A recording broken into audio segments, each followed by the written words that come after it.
All right, so this is now session 21 of Icewind Dale, Rime of the Frost Maiden. In our last session, you guys basically completed 2 of the last 3, I guess, tests of the Frost Maiden. The first one was the test of isolation, which in hindsight, the DM kind of screwed you guys. It wasn't that great of a session, but basically each one of you guys got dropped in individually into basically a rime worm layer. I don't think I even shared with you guys the name of the creatures last time. But the test was basically to be by yourself. And by the time Dent died, I think you guys figured out it wasn't about fighting them. It was about getting out alive. So Dent was the first one to try to make his way through there, through the guidance of Rob, I should say. But Dent died. And then Shorty came in, and I think pretty much went close to the same path that Dent went, trying to get a little bit further, but he died. And then the third person in was Stefan, which when he first got dropped in, I think he just wanted to kind of wait it out, kind of stayed in one spot until they all attacked him and pretty much killed him like 15 feet from wherever he first got dropped into the corridor. And then Dudley dropped in, and Dudley elevated himself to a hover, turned himself invisible, and then stealthily kind of made his way around and over most of the thing. I don't think they even noticed you once. Is that correct, Kev? As far as I know, there was some close calls, but yeah. Yeah, where they were just passing underneath the invisible Dudley. Yeah. But he eventually found the way out. And upon exiting the tunnel where the daylight was, Oral was standing there with her outstretched hand and basically told him, good job, you passed the test, and then teleported him back into the cellar of Grimskala. Back in Grimskala, Dudley was the first one to appear. Then Valin and Bavon showed up, and then there were like 3 snow mounds that were in the room that eventually melted away and turned back into the forms of Dent, Shorty, and Stefan. And all 3 of them had this new, for lack of a better term, kind of like a silver snowflake tattoo on their neck. Got no information about what exactly that was, but they all have a new marking. From there, you guys went on to the next test, the test of endurance. In that test, you guys all got swept away to a Reghead tribe. I think it was a tribe of the Elk, as I recall. And they were basically packing up camp, about to try to go find the herd of reindeer, which was pretty much their livelihood, how they stayed alive. And you guys were basically there along for the ride. Went through a long trek through the tundra. After 8 hours, you guys started making constitution saves to fight off exhaustion.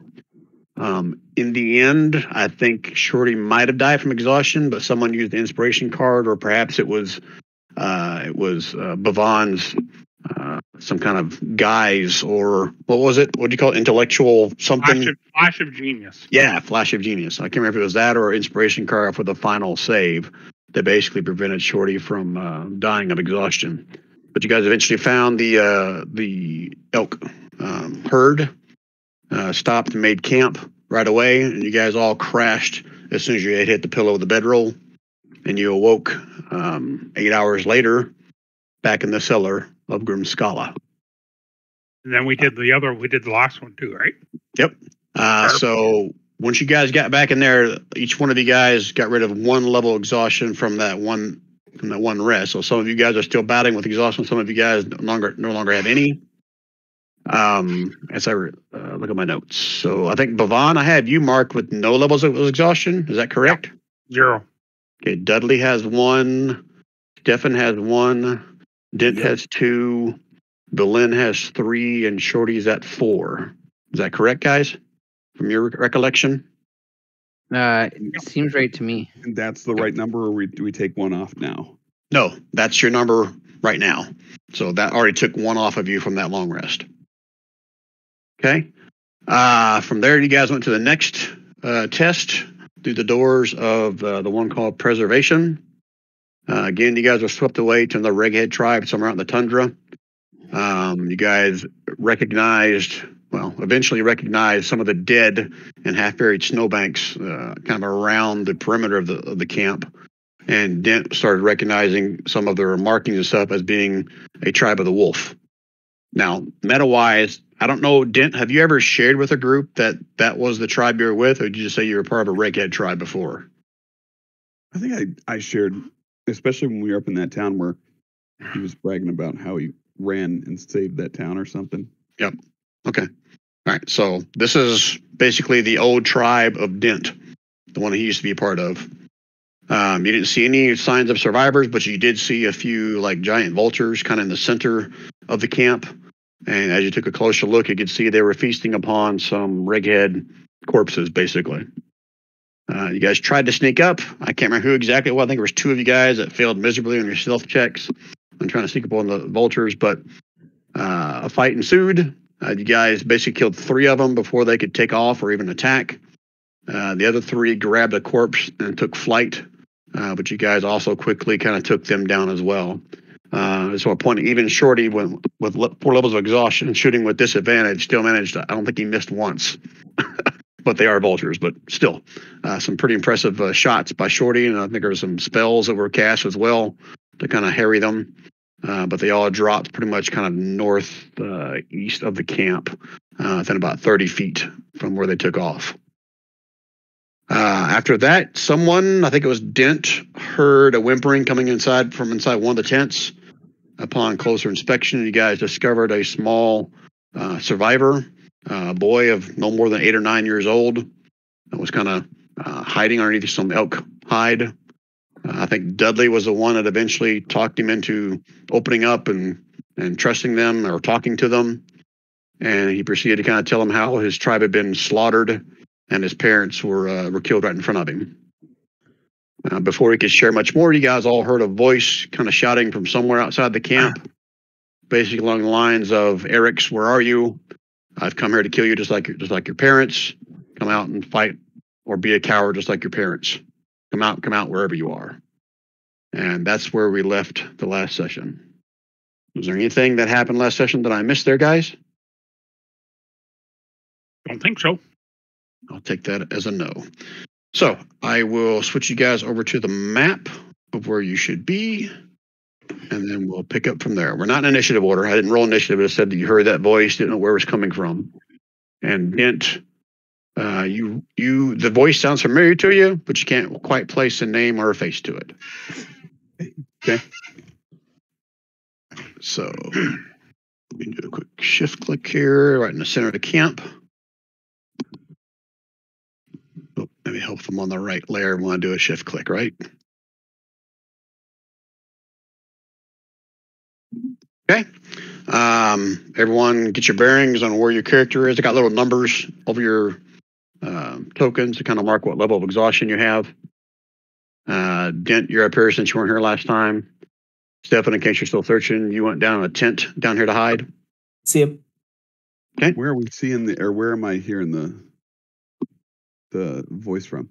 It was kind of booming. I can't remember if I actually said from a certain direction or not. I thought it was down here, but maybe I'm wrong. Okay. All right. So we'll go with that if that's what you remembered. So kind of southeast of the camp.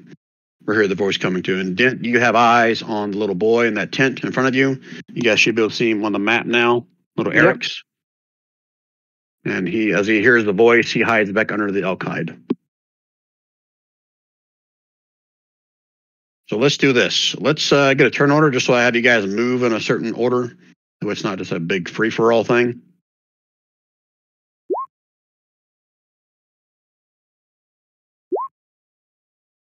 Fuck, where did my character sheet go? Son of a bitch. Need me to roll it for you? No, I got it now. Okay. So 1, 2, 3, 4, 5. Just waiting on. There you go. There we go. All right. So let's just sort this. We'll kind of go in that order. All right, Shorty, what actions are you taking at this point, if any? The last thing that Shorty did was stealth. He rolled a 25 and a 23. So on disadvantage, he's a 23, stealthing where he is. He's considering having a nap. Okay. He's pretty tired. Okay, so that's it for your turn. Okay, Dent, what are you doing with your turn order action?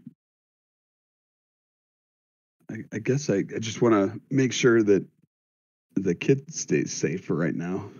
I'm trying to think, is Bavon and Dudley, like, and I kind of all blocking the tent entrance, or is that just... Dudley's kind of in the tent talking to the kid. Oh, move yourself in there then. Yeah, sorry, I just did that. I think Dent would put a little bit of space between the tent, but right to where he can like come right back, and he's kind of looking out for that voice. Looking out. I mean, trying to listen for the voice again. Yeah, trying to hear which direction the voice, get a little bit more clarity there. Okay. You can give me a perception roll then.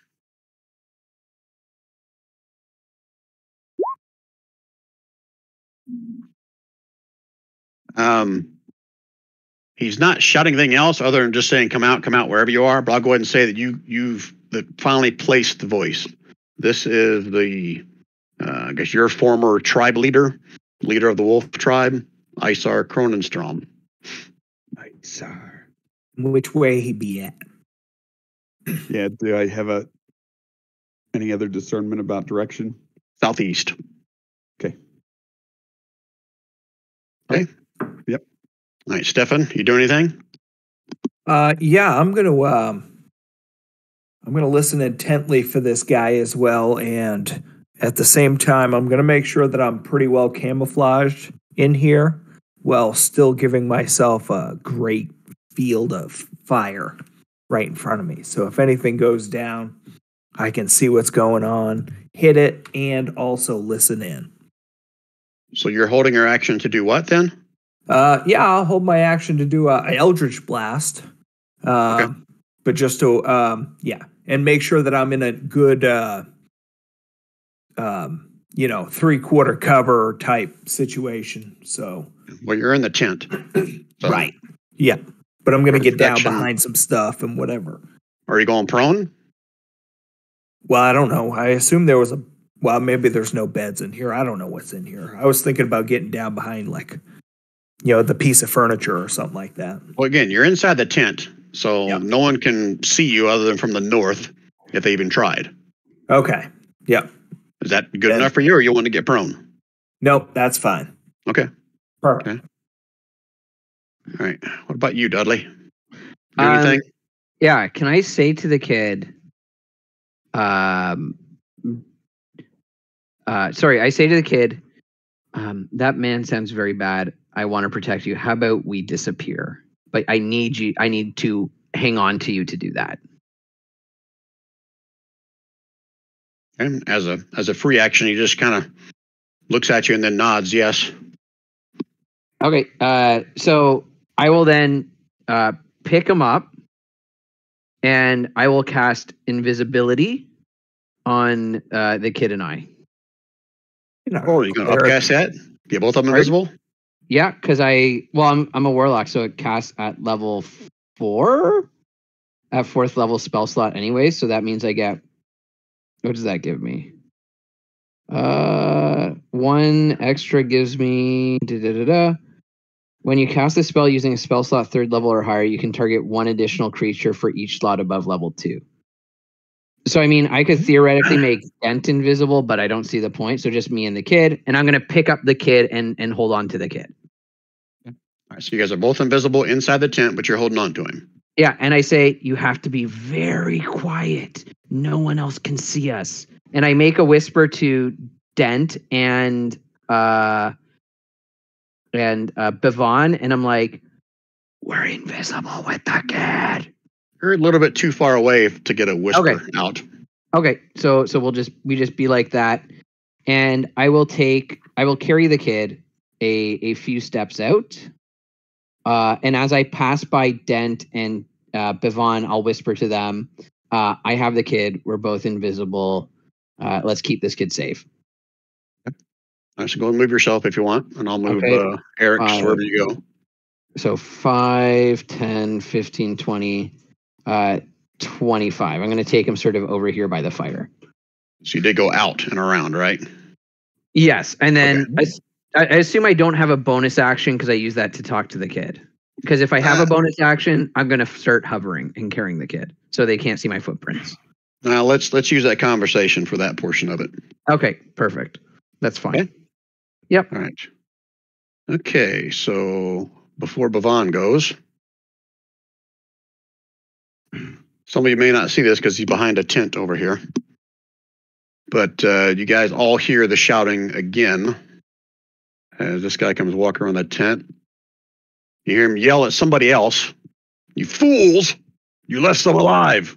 And he starts charging. So 5, 10, 15, 20, 25, 30, 35, 40, 45, 50, 55, 60. And that is his turn. As you see, I think he's got a large great axe. Let me double check. Just so I can maybe try to put a little bit of fear into Dent. Let's see here. Oh, great sword is what he has. And now your fears or your thoughts are confirmed. Standing before you, Dent, is Isar Kronenstrom. Oh. And I forgot to roll for these guys. So NPC. Now, if I was holding my action, when does that happen? If you could, you would see him come through there. So go ahead if you want. You didn't see him attack anything, but he is charging after Dent. So. Wow. Yeah. So go ahead if you're Coming up.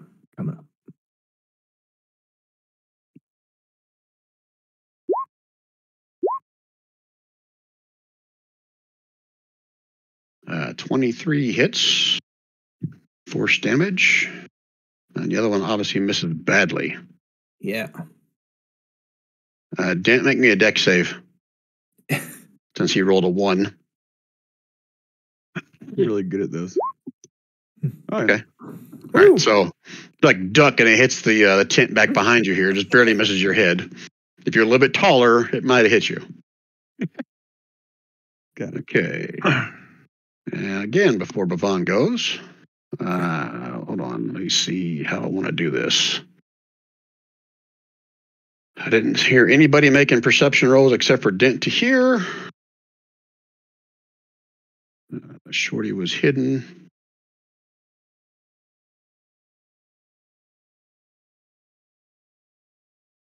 Arrow goes flying. One at Belen.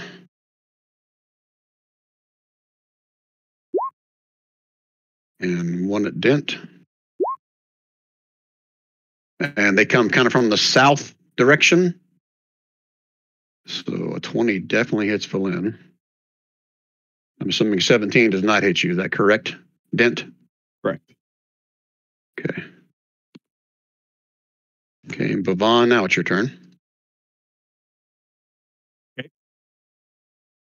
Tiny gonna move up and give him a smack and a tune up. Ooh. Look at Steiny finally hitting something. Yeah, Nice.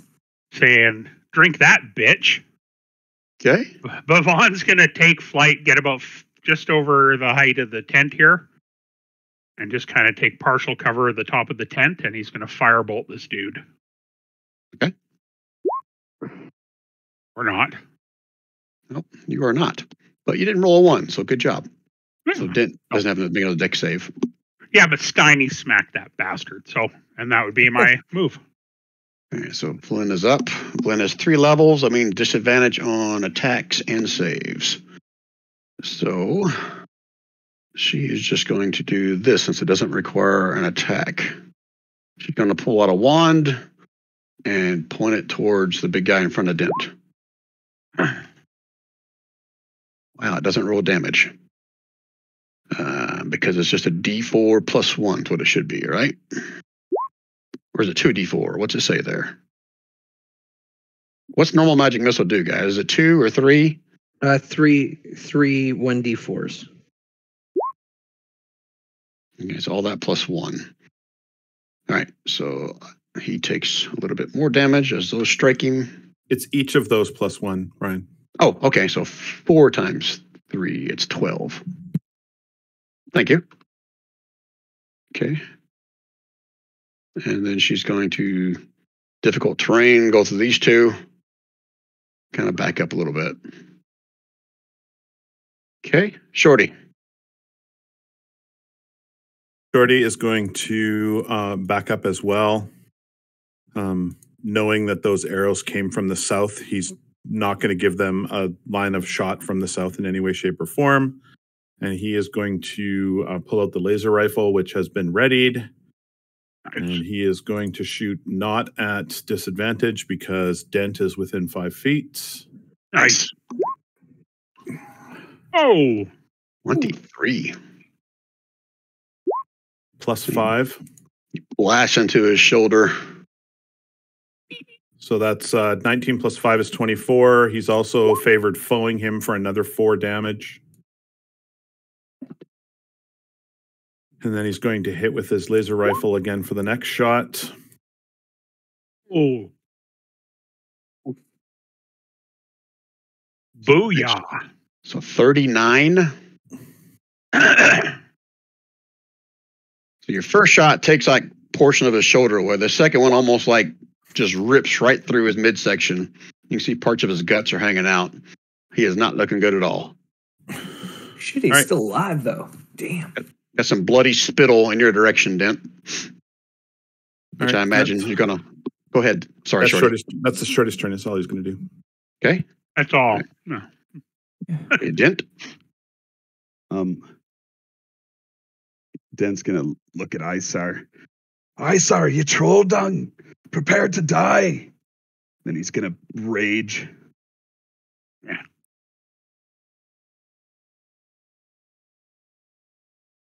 But he's gonna pull his punches a little bit. So I think we're going. Can you go non-lethal in a rage or no? Yeah, as long as melee is always allow a non-lethal. He's just trying to knock the shit out of him just to get him on the ground. Despite what he just said. Interesting. So 9 points. Okay. Then I should have been going advantage, but yeah, we'll just do it one more time. Damn it. I knew I should have. Reckless. He seems to like laugh as you hit him. Yeah, no joke. Maniacal laugh. Anything else, Dent? Did the 11 hit him? No, 11 did not hit him. Okay. No, that's all. Okay. All right, Stefan, what are you going to do? Well, I'm sure as hell not pulling any punches, so. But I guess I'll just hit him with another Eldritch Blast or two. Because why wouldn't I?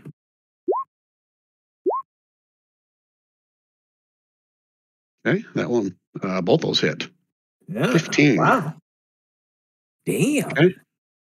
He's looking pretty haggard, but he's still standing strong, about to tear into someone. Huh. Okay, anything else? Nope, Stefan? that's it. That's it for me. Okay, Dudley? Which way did the arrows come from? From the south. From the south. Okay. I'm going to use my bonus action, and with that, I'm going to use I'm going to basically start hovering again. Would that be a spell though? Good question.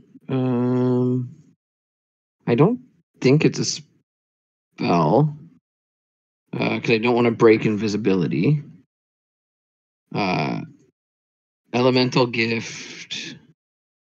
Oh no. I'll ping it into chat, Brian. Let me know if this is going to break invisibility. I'm not going to do it, but I don't think it's a spell or attacking. Yeah, if it doesn't take a spell slot, then I'm going to say it's not, some magical casting a spell that will break invisibility. Okay, cool. Or if it's not doing damage, basically. Cool. So I'm going to start hovering, and I'm going to move the kid over to here.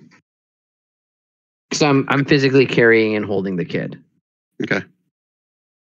And that's my turn. Okay. Isar, bloodied, battered parts of his midsection hanging out, has a weird sneer or a smile or a smirk or something on his face dent as he raises up his great sword to you. Okay, which one of these do I want to use? Well, let's start off with one of these.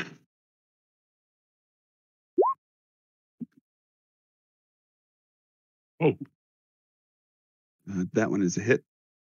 That also strikes Steiny for 11 slashing. Okay, and then he swings around and brings it through again. Miss. Does that hit Steiny? yeah. Okay, so 8 more for Steiny. Do I Steiny's still have broken. 12 temporary hit points for some reason? Yeah. Okay. Yeah. I'll just put this out here. Meta knowledge. So since the first one hit, I'm gonna roll this again. Oh man. Wait, no, it took only temporary hit points off. Okay, so you still have all of your normal hit points. Yep. Okay. All right. So then that would not be an advantage, but he does have one more attack. And here it comes. And if that one misses, then that's it. Does that take Steiny down? Oh, yeah. Or does Steiny go down in the last one? He went down on the last one. Oh, well, that makes a difference. I'll still take the 15, but he would not have done an arcing slash if Steiny dropped. And the other attack's the same plus, so I'm assuming it doesn't hit dent. Okay. Next up are these guys.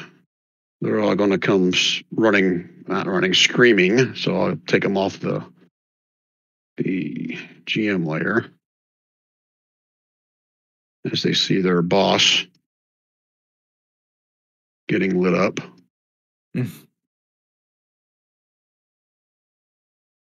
All right, so start on the right with this one. All I can see is dent.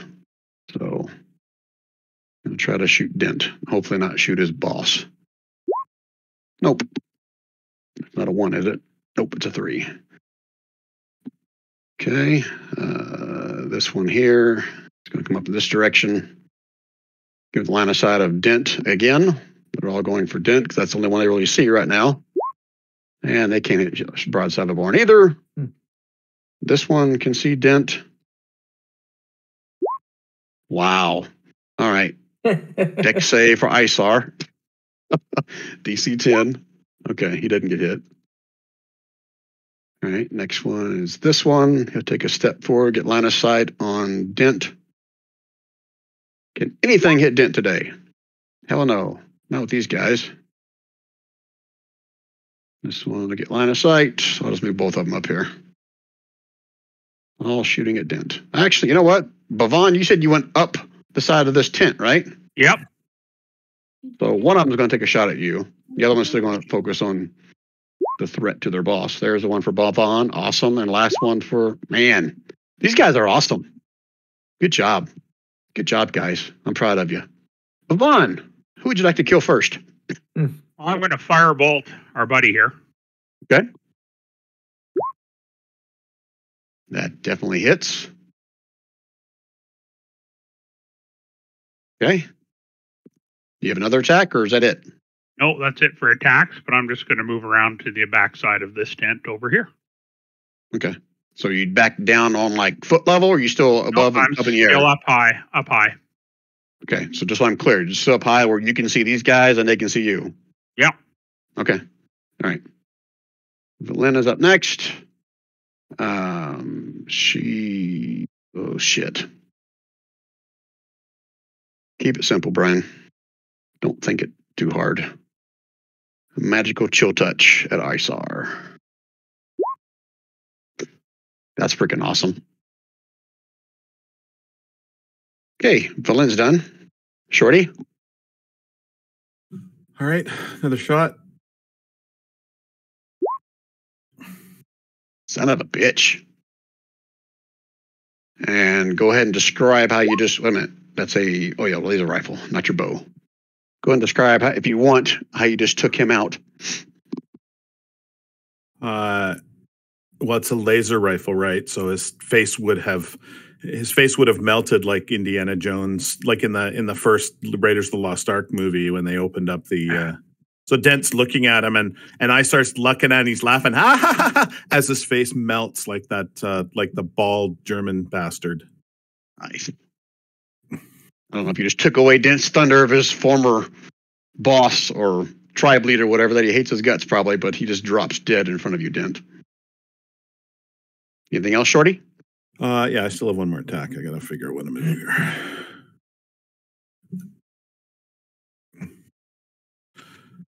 So I'm going to poke my head out here.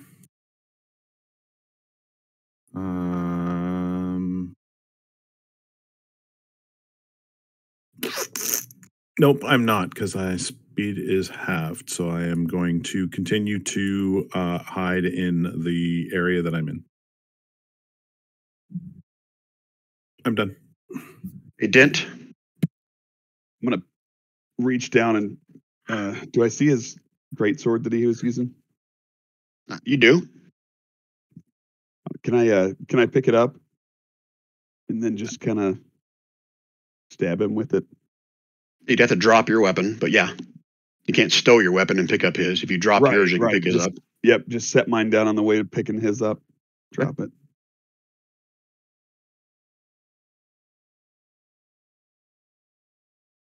It's your turn, or are you doing something else? Yeah, then I was just gonna kind of poke him with it, see if he was dead or not for real. You pick it up and like just gently poke him, or you're like, stab it in his chest, or what are you doing there? Yeah, more just like a finishing move. Okay, he is in the process of dying, so he kind of like blood just kind of pouring out of his open wound in his face. That's there, but he has no more tongue. He can't speak anymore. You did say you shot him in the face, right, Shorty? Face. Okay. All right, Dent. Anything else? Nope, that's all. Okay, Stefan. I don't believe I can see any enemies, correct? Oh, you would have seen the arrows flying, by you in that direction, but you wouldn't have seen the actual source of them. All right. I'm just going to hold my turn again then. Hold your turn, like hold your action to shoot anything that looks threatening? Exactly. Something comes by in our direction. Okay. Yep. All right, Dudley, I'm not sure you could see that ISAR drop from where you are because you're behind that other tent. No. Okay. What are you doing? I'm going to. I probably see these guys over here, and I'm like, ooh, don't want to go that way. So I'm gonna head over this way with the kid. Boop. I didn't even see where. Oh, you went way over there. Okay. Yeah. Okay. Is that Dudley's turn? Yeah. And I'm just like trying to keep the kid calm as this is going on.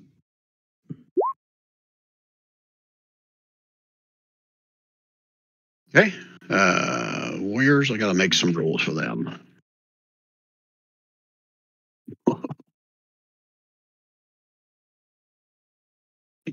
Okay. So, as a group, they decide they're going to stay and fight. Actually, they're going to stay right here and just shoot at Dent. That's the only one they see that's threatening anything. I guess they would have seen a laser rifle shoot from outside of this one right here. I forgot there was even other dudes out here still. I was wondering what you're doing. So, all right, so you're going to get 1, 2, 3, 4. You're going to get 5 of the 6. Dent. And the last one's going to be at Bavon because he didn't go below their line of sight. So 1, 2, 3, 4, 5. So you got 22 is probably the only one that hit you. Is that right, Dent? Yep, I lose 1 more temporary hit point. Okay. And then the last one is going to be at Bavon. And of course, they can't hit shit. And then those who can see them see that they are starting to retreat.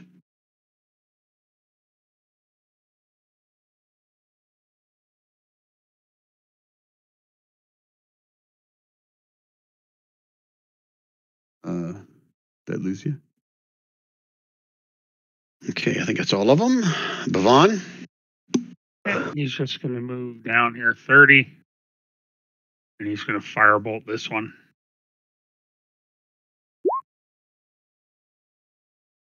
These guys are pretty lowly armored. And that one drops. What do you hit him with? A firebolt. Watch his entire body engulfs in flame. He drops, part of him sizzling in the snow, but not moving.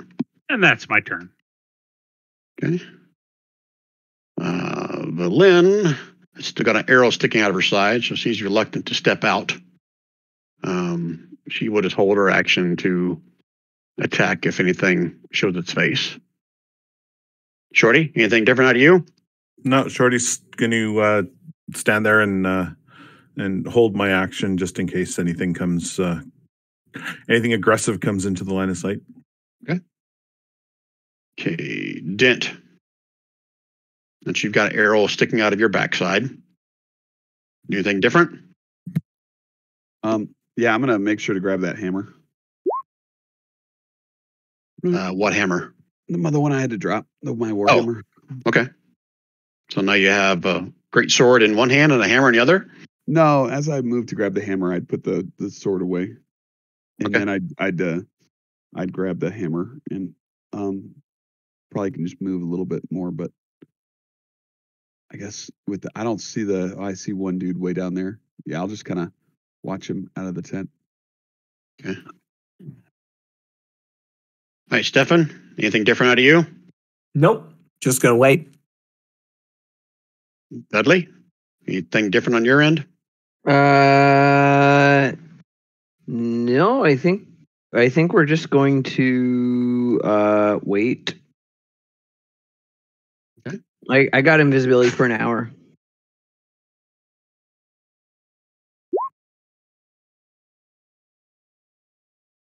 You can still see him coughing up blood, what's left of his head. Those guys are going to take one last shot before they, you know what? Nope, not until two of them die. Oh, wow, did I say that out loud? More arrows. Dent and Bavon this time. This time it's going to be half and half. Well, 3 and 2. 3 at Dent, 2 at Bavon. And of course I can't hit shit. 2 at Bavon. Hit. One hit for 2. Okay, and they're continuing to kind of take their movement to back up. So let me just ask this. Are you guys going to give pursuit? No, I don't think so. The threat is gone. All right, so let me end combat because they're just basically going to try to run away. They're not going to advance on you guys anymore unless you guys are chasing them. If you guys aren't chasing them, we'll drop out of combat here. No, we're not chasing. I'm not chasing. Anybody? Nope. Okay. Nope. So I'll clear that out. Well, that was definitely anticlimactic based on the last one. This guy had all kinds of like resistances, but you guys hit him with all kinds of magic. He was resistant to bludgeoning, slashing, and piercing. It's like, oh yeah, he's going to last like twice as long because of that. Oh shit, no.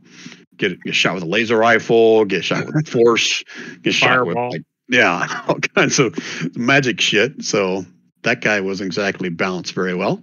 But regardless, I'll make him do one last death save. Were you trying to save him, Dent? Oh, You mentioned about not doing non-lethal. I was, but seeing his face half melted off, there's nothing I wanted to do for him.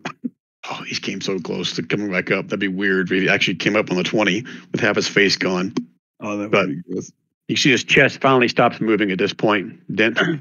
Hey, he did a positive death save though. Yep, that's true. But combat's over unless you plan on trying to resuscitate him. Oh, no, thank you. Okay. All right, guys, what do you want to do here? Isar is now dead.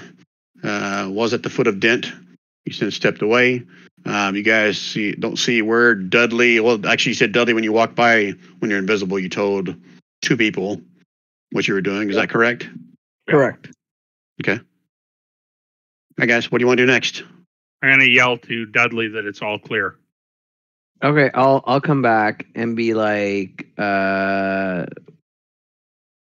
I'm still invisible at this point because I don't know if they're just like hiding or whatever. And I'm like, do we need to like bury the parents? Like, do we bring this kid back? What's your plan, kiddo? You got like you got some family elsewheres wandering around? You're now the chief. Well, he proceeds to tell you that, this tribe was his family. And from what he saw, no one survived. And he kind of points back in the direction of those vultures that you guys killed when you first came in here. And he says, I think I saw Mom's body back over there under one of the vultures. Okay, well let's go find her body. Would it be okay if, like, do you want us to bury her? What's going on? Question. I'm not sure if it says anything about what the Reghead tradition is for burial. So, I'll say, there's some kind of a ritual that he would like to do, not with just his parents, but with, all the dead here, because this was his family at that point. Yeah, let's do it. Yep. I share that with the group. So you're going to proceed to find some spot outside the camp and start digging some graves for all the bodies? I mean, we're in snow, so I'm hoping that like they have a thing where you just bury them under the snow. Except for, what's his name? Is our Cronin Storm. Let the vultures get him. Okay. So you guys are just going to do like just quick burials underneath the snow, not even going to dig a grave for anybody. Well, I mean, I assume the ground's frozen here, so digging is not something they would do. Could we melt a hole with some firebolts? You could take some time, and you could eventually get to where the ground would be thawed enough to dig, but it is going to be difficult. And the boy is going to be crying this whole time. Well, you guys are struggling. Good call. Yeah. I'm sure this kid has seen death before. He looks like a hard kid. What do you guys do? Oh, this is where he would know the answer, but Brian, the DM, doesn't know the answer because it tells me Dick Squat in the module about how exactly they bury them. So I'll let Dent. You got any suggestions, since you're a Reghead tribe member, of how they bury their dead or what they do with their dead?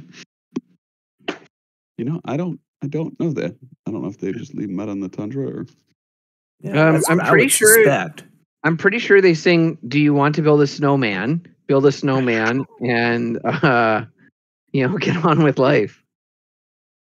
Or they bury them under stones. That's like, from what I understand, in like tundra-ish area that you like, or right, where the runs are, you bury them like under stones. I like that. We'll go with that. That's what I'll share with you guys. Okay. But based on the number of dead that are here, it's probably going to take you a couple hours to do that. But I'll allow that if that's what you guys want to do.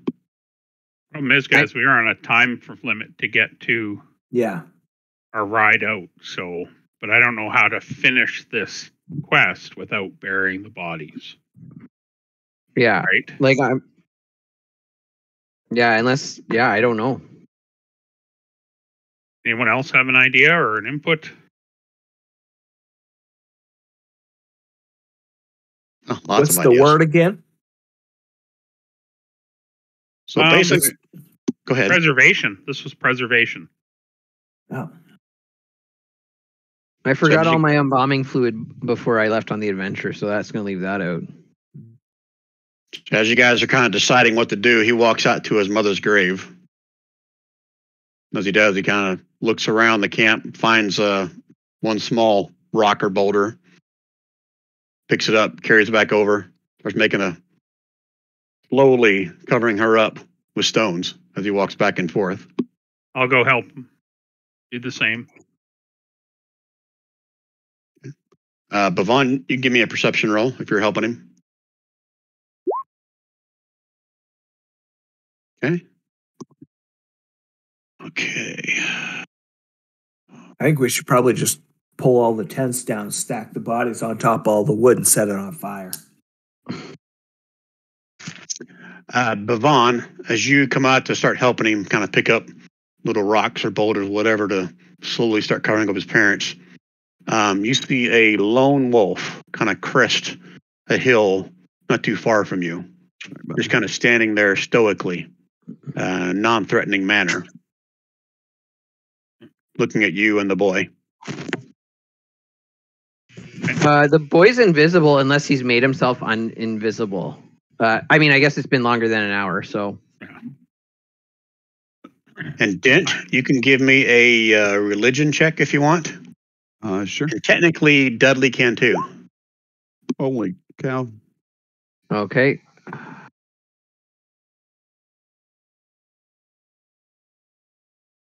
Religion. Oh, I'm so proficient. So at this point, Bavon, would you share with everybody what you saw, or is this just you that sees it? Okay. All right. I would have shared. So Dent, being based on your background and your understanding of the tribes, you know the sign of this wolf is almost like an omen, a good omen, that this is the wolf tribe. And you've heard stories of in times of strife that a wolf protector of the clan shows up in times of need. So Vaughn, you watch as this wolf slowly starts to kind of approach you and the boy. Mm-hmm. And the boy just kind of stops and stares as the wolf approaches it as well. Yeah. I'm going to tap the kid on the shoulder and say, I think this is a good thing. Wolf eventually comes up, kind of nudges his nose underneath the boy's hand. The boy kind of reaches back and scratches him behind the ears. And the wolf kind of looks up at the boy, and you hear a voice come out of the wolf. What does he say? Does it tell me what he says? He says something along the lines of, it's time for you to go and be with the rest of your tribe. This was only about one impression of the tribe of the wolf. So it's come with me and we'll make you the proper king that you should be. The boy looks up at you, Bavon. Yeah. I was like looking for guidance or permission or something of that matter. I just nod my head at him. Just give him a knowing, yeah. And then the go, boy, holy shit, a talking wolf. The boy climbs up on top of the wolf, about a good size mount for the small boy. And the wolf just kind of looks up at you one last time, then turns and heads back up the top of the hill, crests the top, and disappears. And if there's no other conversations, anything else you guys want to do, this is where the swirling snow makes a vortex around the camp. You guys are all swept up and drop back into the cellar of Grimskala. So let me go back over there.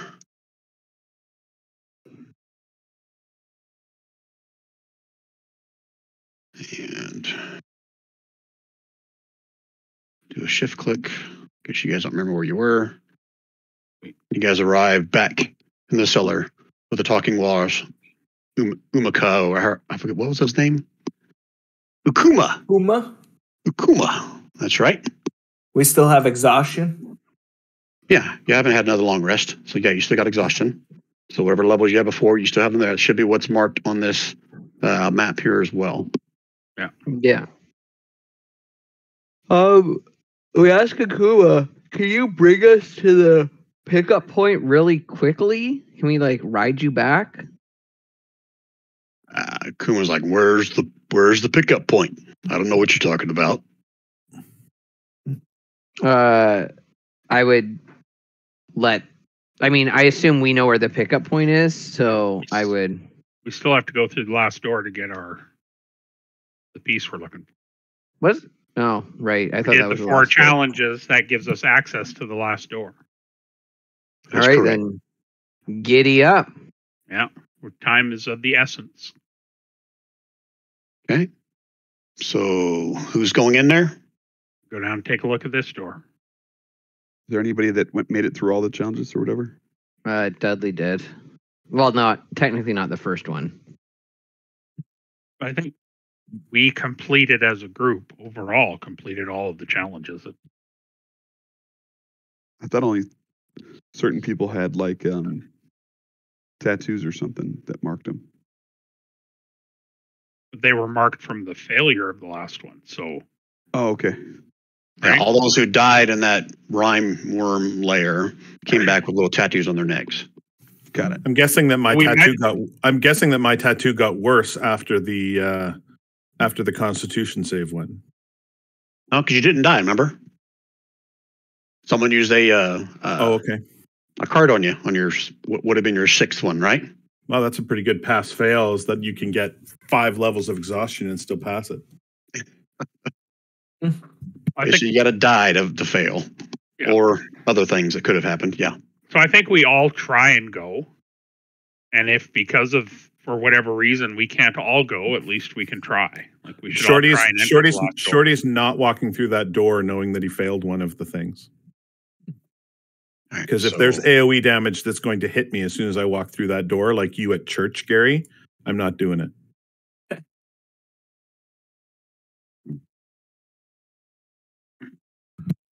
So just Bavon and Dudley are going in there, right?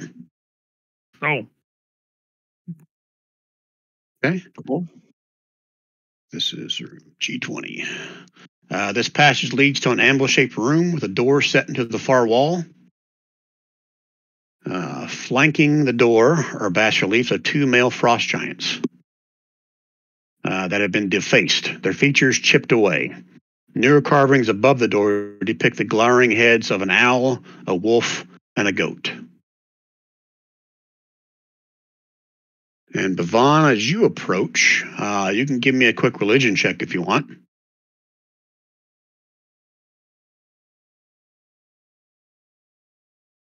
Okay. You recognize the depictions of an owl, wolf, and the goat as being the representations of Auril in her first form, which some of you or all of you have probably seen at one point or another. And then you also hear a disembodied voice in your head, Bavon, saying, "This way is shut to all but those who pass the test of cruelty, endurance, isolation, and preservation." Okay. Dudley, let's try the door. Let's go. So Dudley, you approaching? I mean, yes, unless I didn't pass the first one with the group. What was the first one? The first one was the... Well, I fell asleep for that session. What was the first one, though? The first one was a tribe you went to, and I'm drawing a blank. Help me out, guys. What was the first one? Werewolves. Oh, the werewolves. That's right. Yeah. That's right. Right? Okay. You said that was the cruel one, so we all thought we were just supposed to kill the afflicted people. Yeah. I don't think I ever gave you an answer, but Auril told you guys you passed. Oh, okay. Okay. Dudley, I haven't seen you approach. You're just still in the same spot on the map. Oh, okay. Sorry. I thought it was like the other ones where we just said we approached and then we didn't actually. Okay. I want to make sure this is important because Shorty's paranoid that something's going to blow up. But no, as you approach... Paranoid, but I'm not stupid. As you approach, the door kind of cracks and then slowly starts to swing open. So let me go dynamic layer, move that door, and then share what you guys see in there.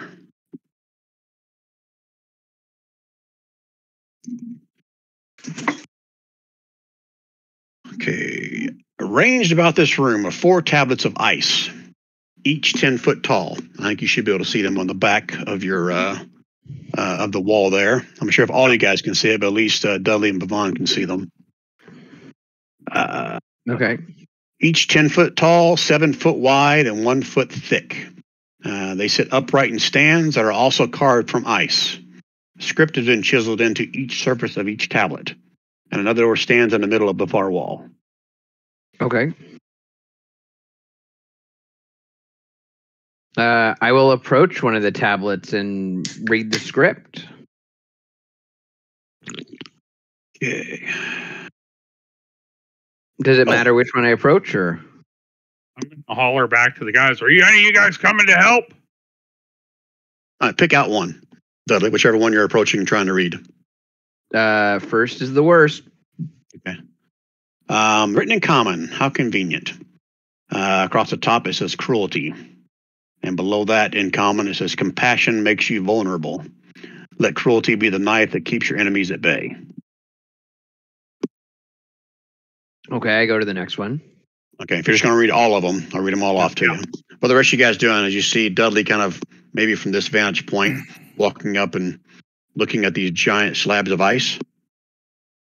I'm going to walk up here and just see what I can see from where I'm at. Okay. Dent, Shorty, you guys staying where you are? All right, Belin's going to come up. I'll come up a little bit. We're just not allowed to go in this. Yeah, we're just not allowed to go in the door. Yeah. Did anything happen to Valin when she walked through? She seems to walk right through, fearless. Because Bavon had a voice in his head that said only people that have passed the tests are allowed to enter. That is correct. Which he didn't tell us about. And then said, are you guys coming up here to help out? So maybe it's the next door that we can't enter. All right, so all four of them just kind of show those four tenets: the cruelty, endurance, isolation, and preservation. The one endurance says, exist as long as you can, by whatever means you can. Only by enduring can you outlast your enemies. Under isolation, it says, in solitude, you can understand and harness your full potential. Depending on others makes you weak. The last under preservation says, every flake of snow is unique, and that which is unique must be preserved. I'm going to go back to the door here. I'm going to say, when I came to the first door, a voice told me that you can only pass if you passed everything. Valin got in here, so why don't you guys try and come in? All right. There's 4 tablets in here with each of the challenges written on them. And another door.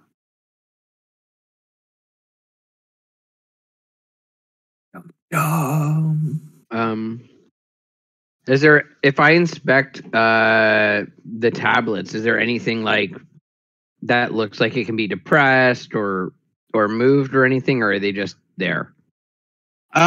They're not like one piece with the stands. Looks like, the slabs were put there. Perhaps formed there. You're not really sure. That answer what you're asking? With ice carvings? Would this work with ice carvings? Stone cutting? No, ice and stone are two different things. Okay. Carving, though. What are you trying to decipher, Dudley? That'll help me determine what you roll. What I'm trying to decipher is this like an Indiana Jones situation where these are sitting in pressure plates? Is this like a thing where I think there's like something I have to interact with on this stone? Or is it just like these stones are basically just a plaque? Do we read the 4 things aloud and see if that opens the final door? Give me an insight or a wisdom check, Dudley. Well, let me tell you. And since Bavon asked that same question, I'll have him do the same thing. Or he asked a question, I should say, not same question. Insight or which one? Or just a straight up wisdom check.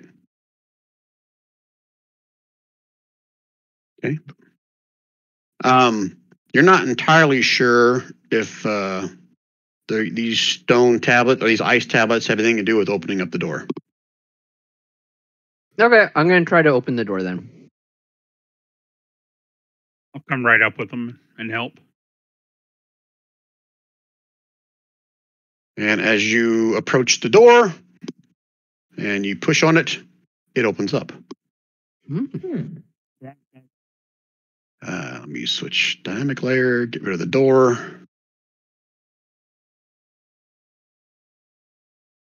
Do a shift click for my recording audience. Ah, Oh shit, Stefan. How about that? yeah. Sorry. Oh, how you even did that? That's like magic.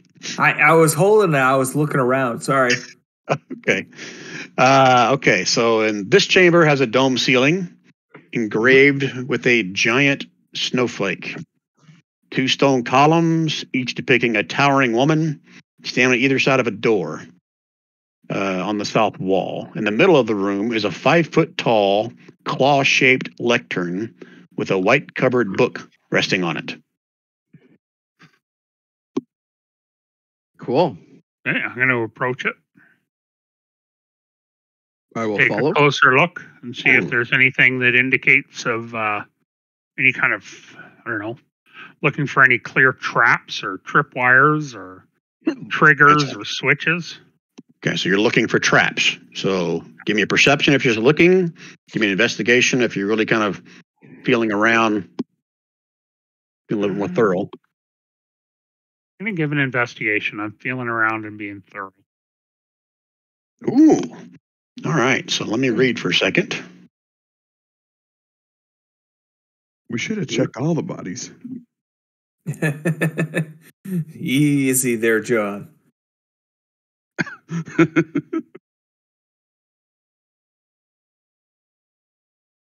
You don't seem to detect any kind of traps or wardings on this.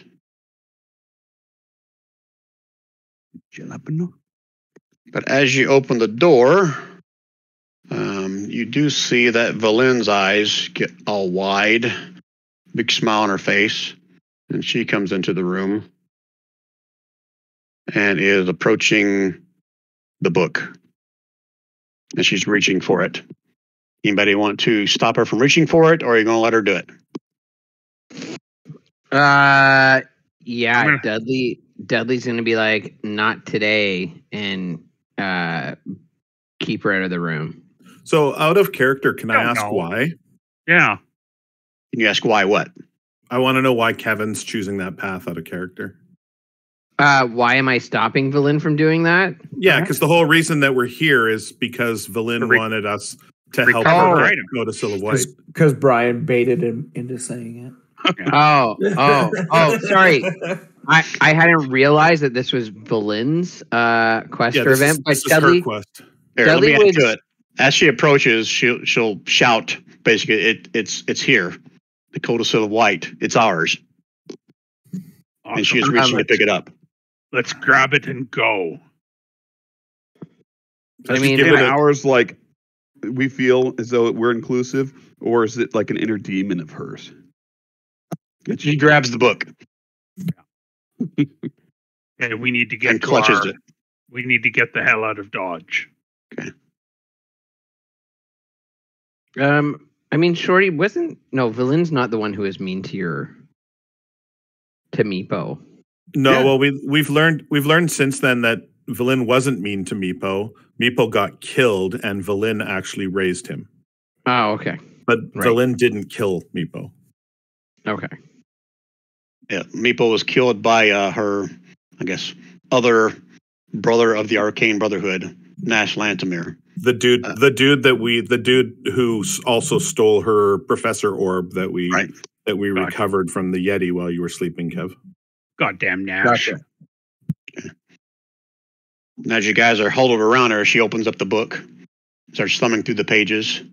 I think it's a handout for this. 1 second, let me see. I don't know if it's anything worth sharing or not. I'll make sure there's nothing in here that you shouldn't be reading. It's a tall, thin volume bound in white ermine fur. That's a new word for me. Over seasoned boards of white pine and sealed with a clasp and lock of tarnished silver. Ermine is like a mink. Yeah, that's what I was thinking. Okay. She'll share with you guys that the book is cold to the touch. You guys can see that the fur is worn about the edges from use. 20-something pages, she estimates, are within the vellum, within an area of vellum painted with silver on the outer edges. The whole book is sewn to a leather binding with strips of sinew, making it quite durable. I'm going to suggest to Valin that she hide it somewhere on her person while we escape from sight. We should ask Valin if she'll let us read it, because just because we don't know what's in there. Like why does Valin want it? I mean, now is the time, now that she's got it, to say, okay, so why do you want it? What's this thing? What's this thing for? Or did we learn that already? I think she may have shared it with you early on. So basically, let me kind of retcon what you guys should already know. She would have shared that this Codicil of White was needed to cast some kind of a spell over the Rickhead Glacier to allow them passage into the buried city of Ithrin, the Netherese floating city that crashed here like thousands of years ago.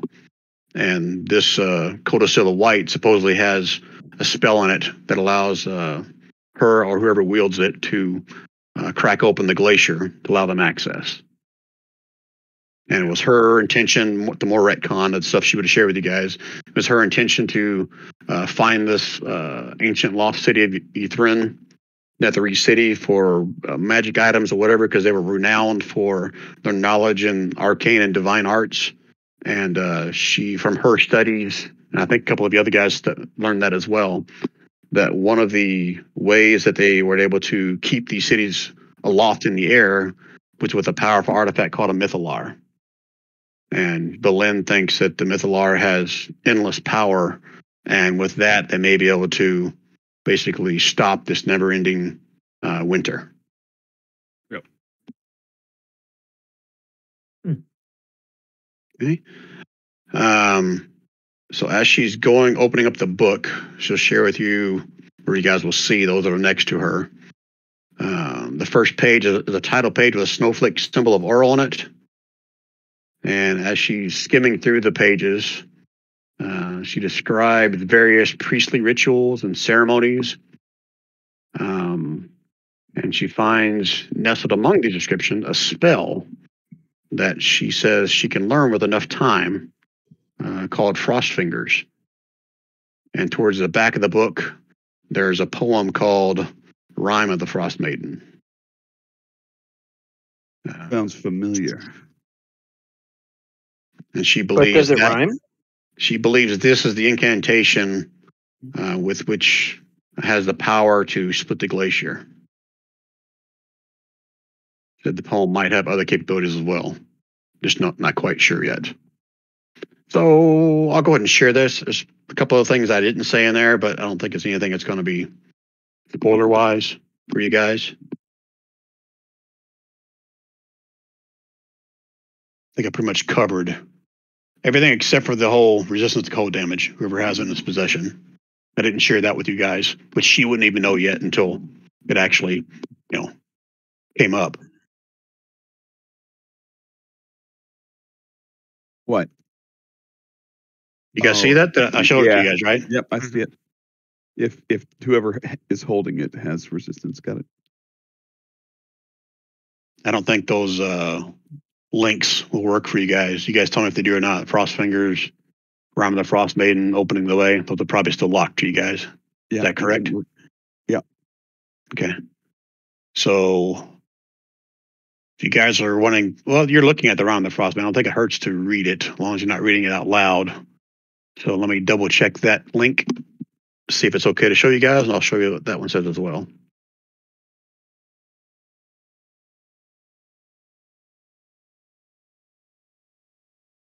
But yeah, there's nothing in there that you guys can't see, so I'll show the players on that one as well. So it has the fancy on the little graphic there, or it has the words written out lower than that. So to answer whoever asked the question, it does rhyme.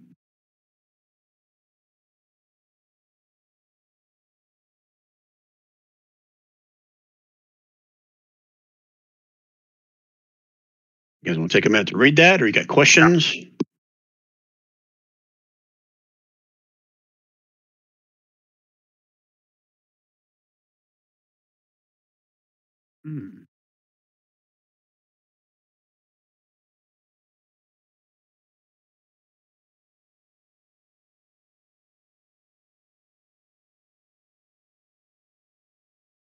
Cool. Yep. Same here. Cool. As you guys are all poring over this poem, you guys see Valin kind of shiver for a second. And then she turns to each one of you guys and tells you that Oral just spoke to her and said that she has given us her blessing to enter the lost city of Ythrin, and that we must bring her the Mythalar.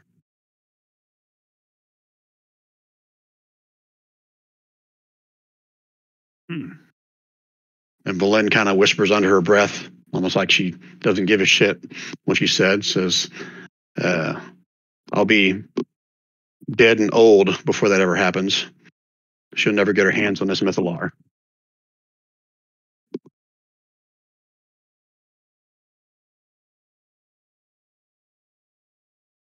That doesn't sound like a good deal. Yeah. Who do we trust, Valin or Oral? So, but either way, we need to get to our rally point to get the hell out of Dodge before we miss our transport. Oh, I forgot to share that during the recap. So the third day is come and gone. Since you took like 14 hours on that endurance thing, that was on the third day. So Angajuk is assuming you guys are dead or don't need her anymore.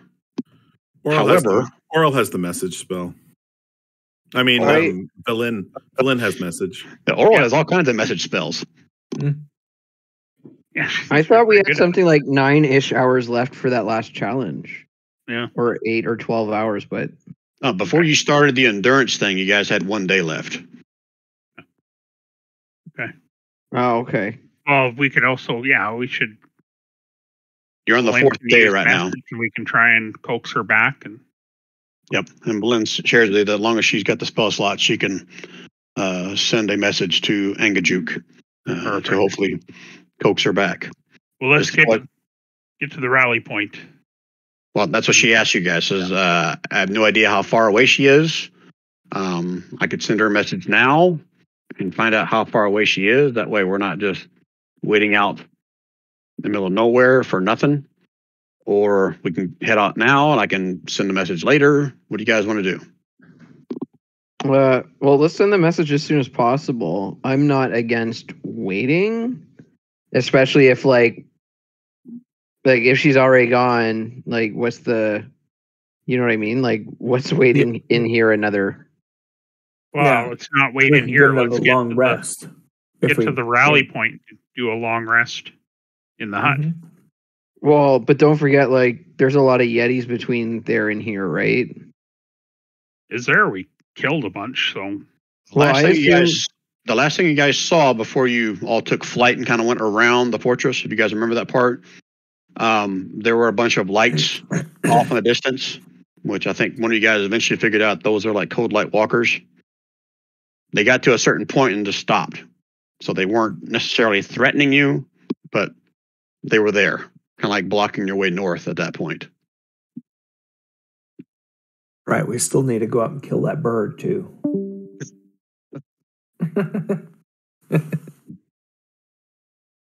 Lose somebody? No. Rob dropped out for a second. Oh, okay. All right, all I need from you guys is you want Valin to go and send a message to Angajuk? If so, just let her know what you want her to say or ask. Do we have another way? Besides oral? Yeah, can we ask her if she could pick us up in another day? Or however long, if we get a long rest, plus however long it's going to take to get there, plus about Valin will suggest that she'll reach out to Angajuk and ask her how soon she can get here. Yeah. And then we'll try our best to accommodate that. Okay. But let's just point out that it may be, I can't remember how long it took us to get here. Was that like 2 days? At least 2 days. Yeah. Maybe like two So and a we half. need to make sure that she's aware of, even if we make the best of time, it's still going to be 2 more days before we get there. So that would be good information for Marmaduke to have too, or whatever that thing is. You said Marmaduke? Yeah, I did. Okay. All right, so she'll reach out to Engajuk now, if you guys are okay with that. Let me take away her mana to do this. She'll reach out to Engajuk. Minute will pass as she receives her message back, and she'll tell you that I have to do it like this. Someone roll me a D12. Got it. Oh no! Jesus. That's actually a good thing. She'll tell you that she'll be back in probably about half a day. Mm. Can we make it there in time? We're all exhausted. I thought we just determined that it took like a couple of days to get out here. Yeah. Are you asking to get to the same point where she dropped you off, or you mean to get all the way back to Icewind Dale? What were you asking there? Where she dropped us off. The pickup. Oh no, we could maybe have her come around the southern side if that's where we're on the southern side now, right? Oh yeah, especially if that's closer. Well, when she gave Valin her answer, it was half a day to get back where she dropped you guys off. How long will it take us to get to where she dropped us off? That wasn't 2 days. It was a full day march, as I recall. Like full day, like we camped, and then we came to the bed of the tower the next day. Mm-hmm. So right now, that's probably about a 12-hour journey to get there. Assuming you don't have any issues between here and there. Yeah. So we need to ask Valin to talk to Engajuk and say, it's going to take us 2 days to get there. Can you wait for us in the vicinity? You want Valin to ask Engajuk to hang out there basically for a day to surface like every couple hours. Yep. That you guys are going to be like 2 days out. I say like a day and a half or 2 days from now. Yeah, at least minimum. Maybe 2.5. All right.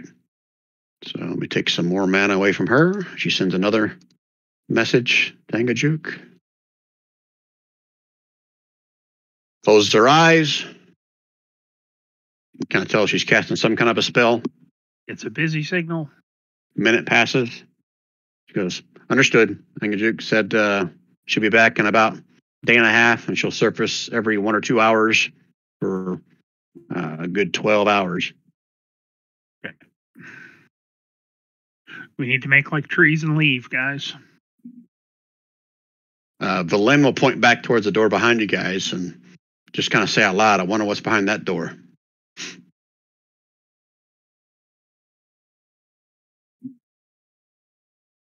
Like you're thinking, we should go check. Shall we look, fellas? Yep. Sure, why not? Unless anyone has an objection to us looking, time-wise. I'll be there.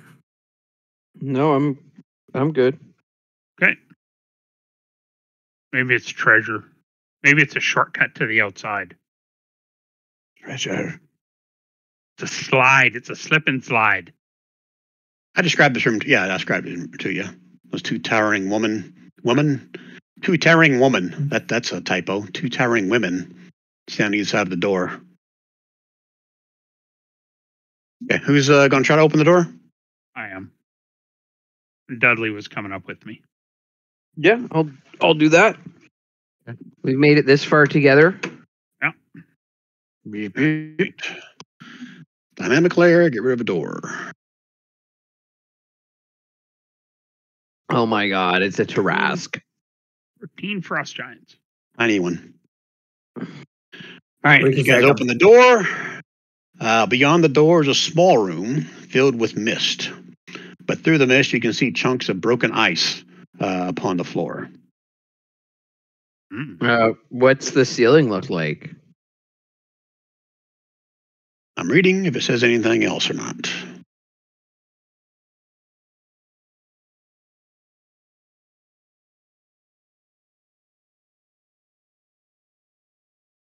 Hey, I don't think anybody has this secret, but if anyone has the secret with the two words, one starts with M, one starts with C, speak up. If not, it doesn't affect anybody.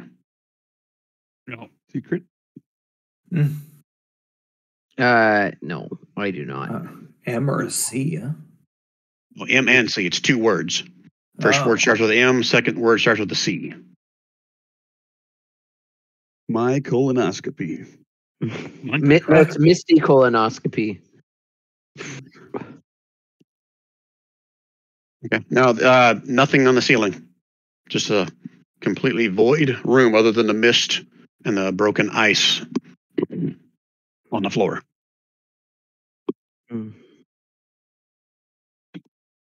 I ain't stepping in there.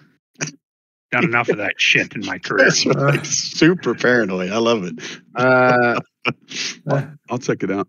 I guess if no one else is doing anything. Go for it. By checking it out, what do you mean? Can I go in there? Yeah, door's open. Is it? But we don't see anything else except for just the mist. Yeah, mist over the floor. It's probably about 6 to 12 inches in height on the floor, but through breaks in the mist, you can see broken ice on the floor. But we don't see anything else, like searching a little harder, that kind of thing. You can give me a perception roll if you want.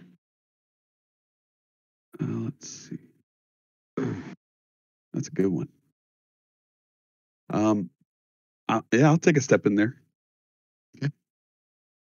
Go and move yourself. Dun, dun, dun. No, in the room, not in the doorway, in the room, Dan. one foot in, 1 foot out. I know. I'm giving you some shit.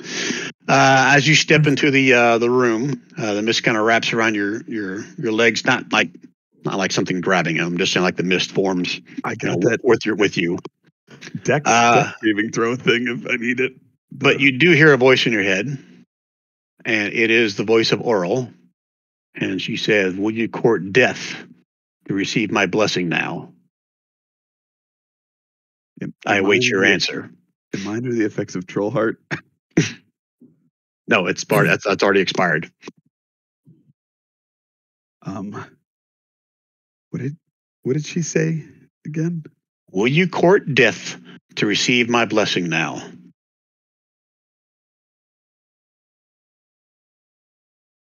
Can I phone a friend? No response. Hey, the lady's asking me about a blessing, but I might have to die. Maybe it'll stop the winter. I mean, yeah, if you want to try it. Yeah. You go first. You're like, yeah, buddy, go for it. You can do it, dude. All right. Yeah. I'm gonna step in with Dent, so he's not going alone. Dent, I'll come in with you. I'll go with you. I'll follow you anywhere. Vaughn, as you enter, you hear a voice.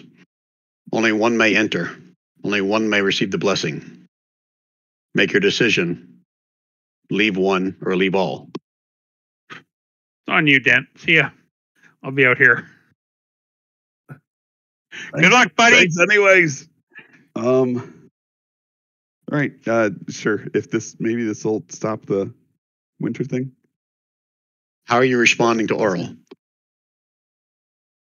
Bring it on.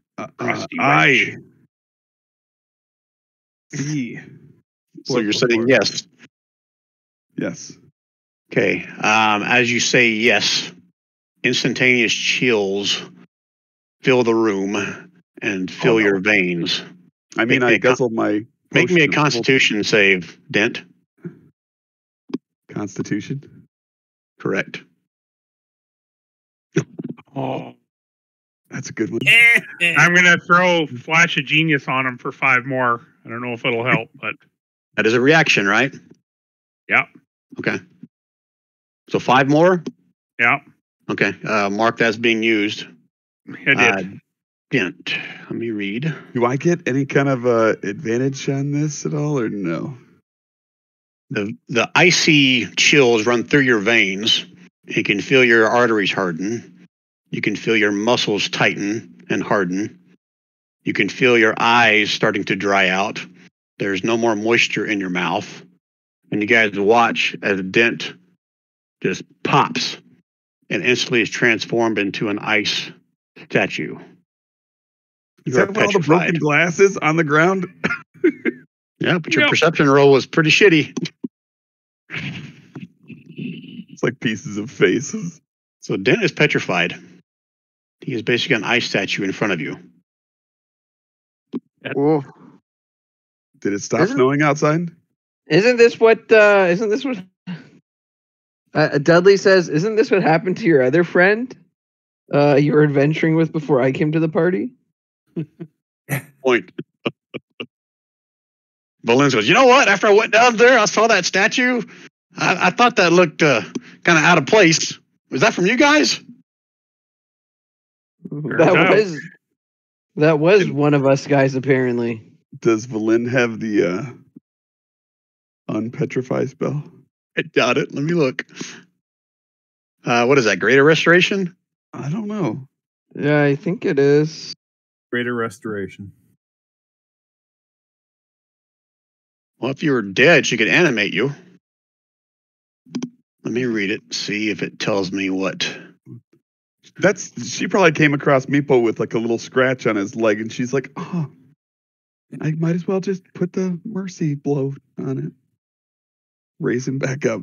Anything that can take away the petrified condition will work on this. So I got to look that up. It's a wish spell, and it's Greater Restoration. Wow. I'm going to ask Valen if there's anything in that book that will bring our friend back.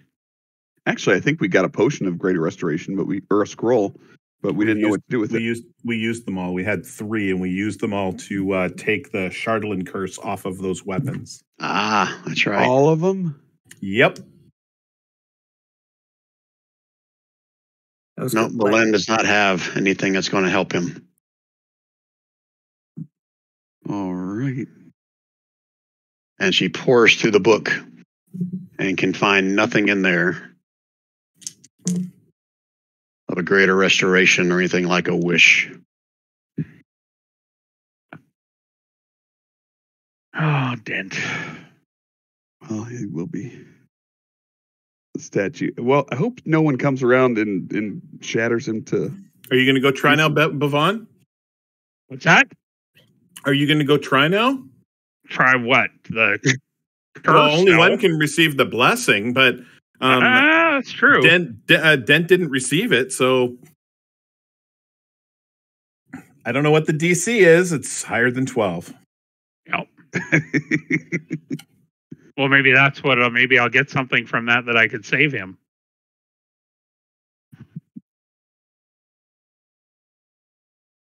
I'm going to step in and examine Dent. You hear the same voice that he did. It says, will you court death to receive my blessing now? Bring it on. Hey, You're saying that out loud? Yep. Son of a bitch, guys. Con save.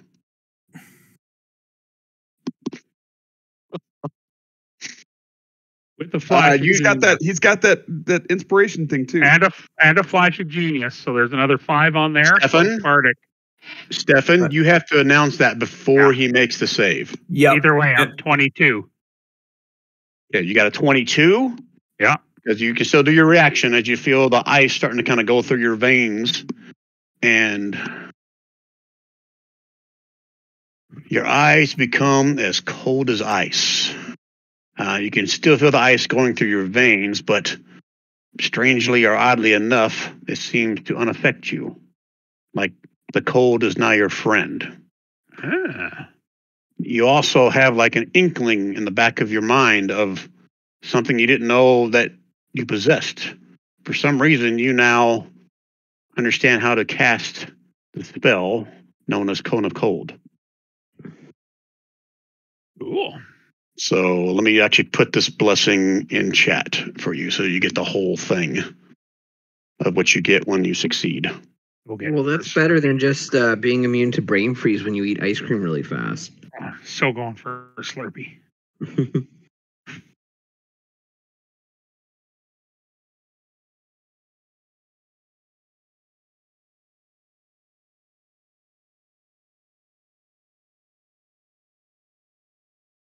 Eyes become cold as ice. You get immunity to cold damage. Oh, that's pretty badass, dude. Cool. Trying to get the leg. I can't believe I crit failed on my barbarian constitution save. So the color of Bavon's eyes change. There's no longer color in the iris. Well, there is a color, but it's like just pure white ice for irises. Like vanilla Cephalic. ice. Kind of like Cephalic. Yep. Mm-hmm. But Bavon didn't know Cephalic. That was before his time. Yeah. Bavon can't see his own eyes. No. Ah. I feel powerful. What are we going to do about our frozen friend here? Do we just slide him along the ice with us? I could ritual cast Tensor's floating disc, but I don't think that's going to be enough to carry him. He's ice, not stone. We break them up into a couple different people or pieces and put them in our packs. Keep your drinks cold. Memorabilia. I'm wondering if there's a time limit on this, or if this is just who we have Tensor's with us now. Tensor's floating disc only lasts for an hour, so you'd have to ritual cast that every hour for the next 3 12 days. hours, for a day and a half for us to get out of here. I can do that, but now that's going to add. We're going to be 1/6 less efficient. Put my flying cask under him, secure him to it, and just kind of keep him a foot off the ground and just push him along with us. We can go out and make that bird give us a ride. Let's go tame that bitch. If Deadly, it's called Dudley. Dudley, if you mention the Tensor's floating disc, Valen will tell you that she can cast that as well on the next day if you give her some time to prepare it. If you guys want to go that route, she can also cast it. Just have to get rid of one of the other spells. Why don't we just see what happens when we take Dent out of the room here? If she's a wizard, To start we with. wouldn't have to. Yeah, it's a ritual, is what I'm saying. She can do the ritual as well. Got it. But again, why don't we just see what happens if we take Dent out of the room? He might thaw on the other side of the threshold. that's We true. don't know. Brian, what Rand's saying is that it doesn't need to be prepared if he casts it as a ritual. Oh, that's right. Yeah, that's what I meant. Sorry. Only like clerics and bards have to prepare rituals. Okay.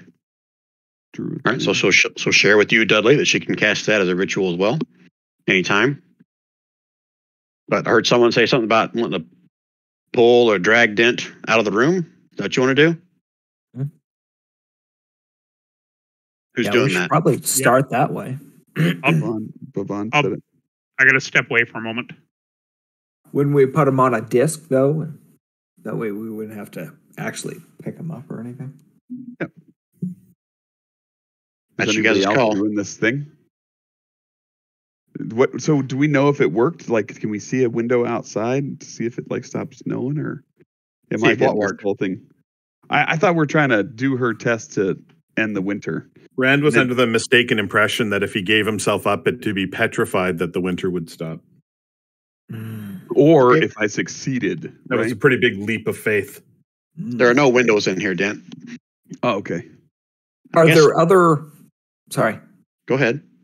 I was going to say, are there other frozen beings in there that we could try pulling out first to see what happens? Well, no one's noticed that. Give me a want to look around underneath the mist other than Dent when he first came in. But if you guys are going to take the time to, look at some of the other ice shards on the floor in there, then yeah, you can make out that these are like fragments or pieces of other ice sculptures. Oh, okay. They're already broken then. Yeah, there's nothing. I mean, you may see like a hand or a part of a hand or like a shattered face, but no, nothing of any significance. Nothing bigger than a softball size. Okay. Let's do it then. Do what? What are you guys doing? I thought we were gonna put them on a disc and somebody was gonna roll them out like a.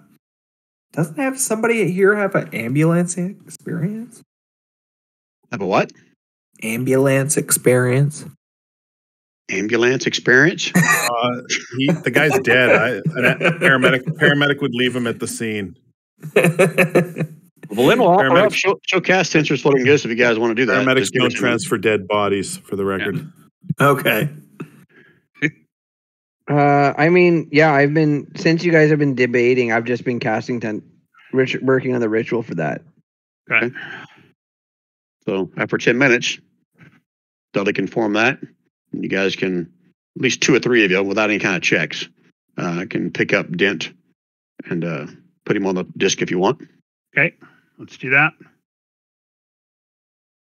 And let's move him out of the room and see what happens. Okay. You move him out of the room. You see no change in Dent.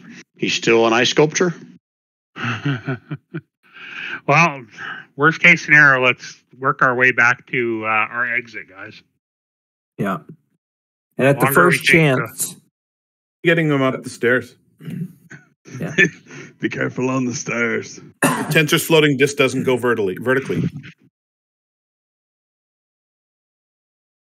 Is it 6 foot off the ground or something though? He's basically saying you can't it's true it won't go vertical, but I'll allow it to go upstairs. You guys just have to kind of brace or hold Dent from sliding off of it as it goes up. But it can't go elevate up 10 feet, like up a cliff or something like that. Yeah, that makes sense. Now she can enchant something, and so curvature. She can make something a zombie to, carry him, right? That way we can all fight. Well, when we find something. Yeah, she can animate something else. She says she can't animate Dent. Unless maybe you guys somehow get a way to get this petrification to go away and he's dead, then she'll animate him. Or if you have the summon ice golem spell. You're not an ice golem. You're just petrified. All right, so what are we doing, fellas? I don't want to speak for you, but Valin's willing to do whatever. Let's just start working back, guys. Let's go. We've got no way of restoring them here. Let's start working back and see if we can figure something out when we get to the Lost City, and if we drop them on the way, at least we were trying. Yep.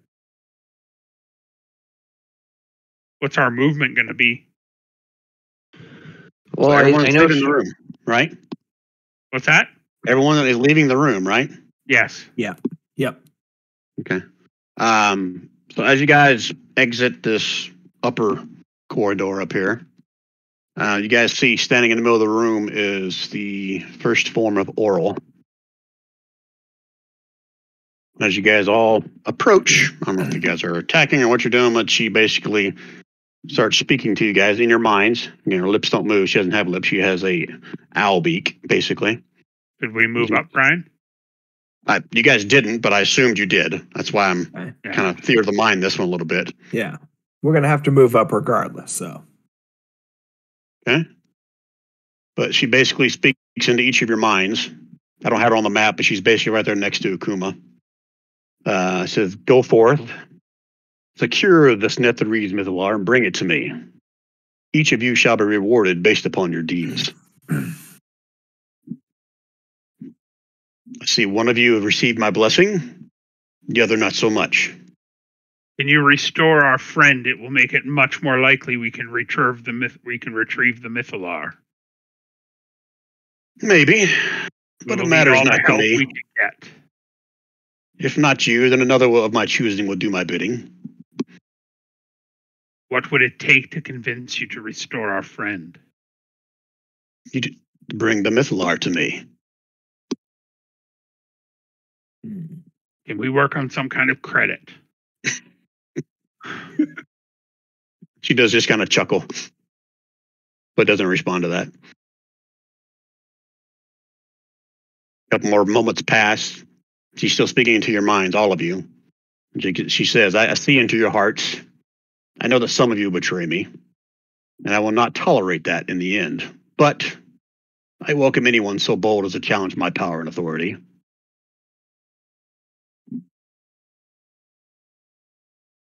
So be gone before I tire of you. Bring what is mine. And she kind of steps aside, kind of like motions for you guys to go up the stairs. Well, then let's go, guys, because time is of the essence. Yep, let's go. Drag our buddy along. All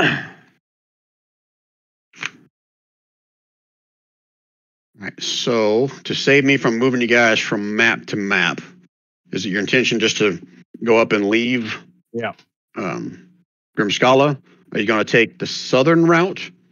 Or are you guys going to have to because you got the other issue of last time you guys flew around the side of the fortress to get to the front.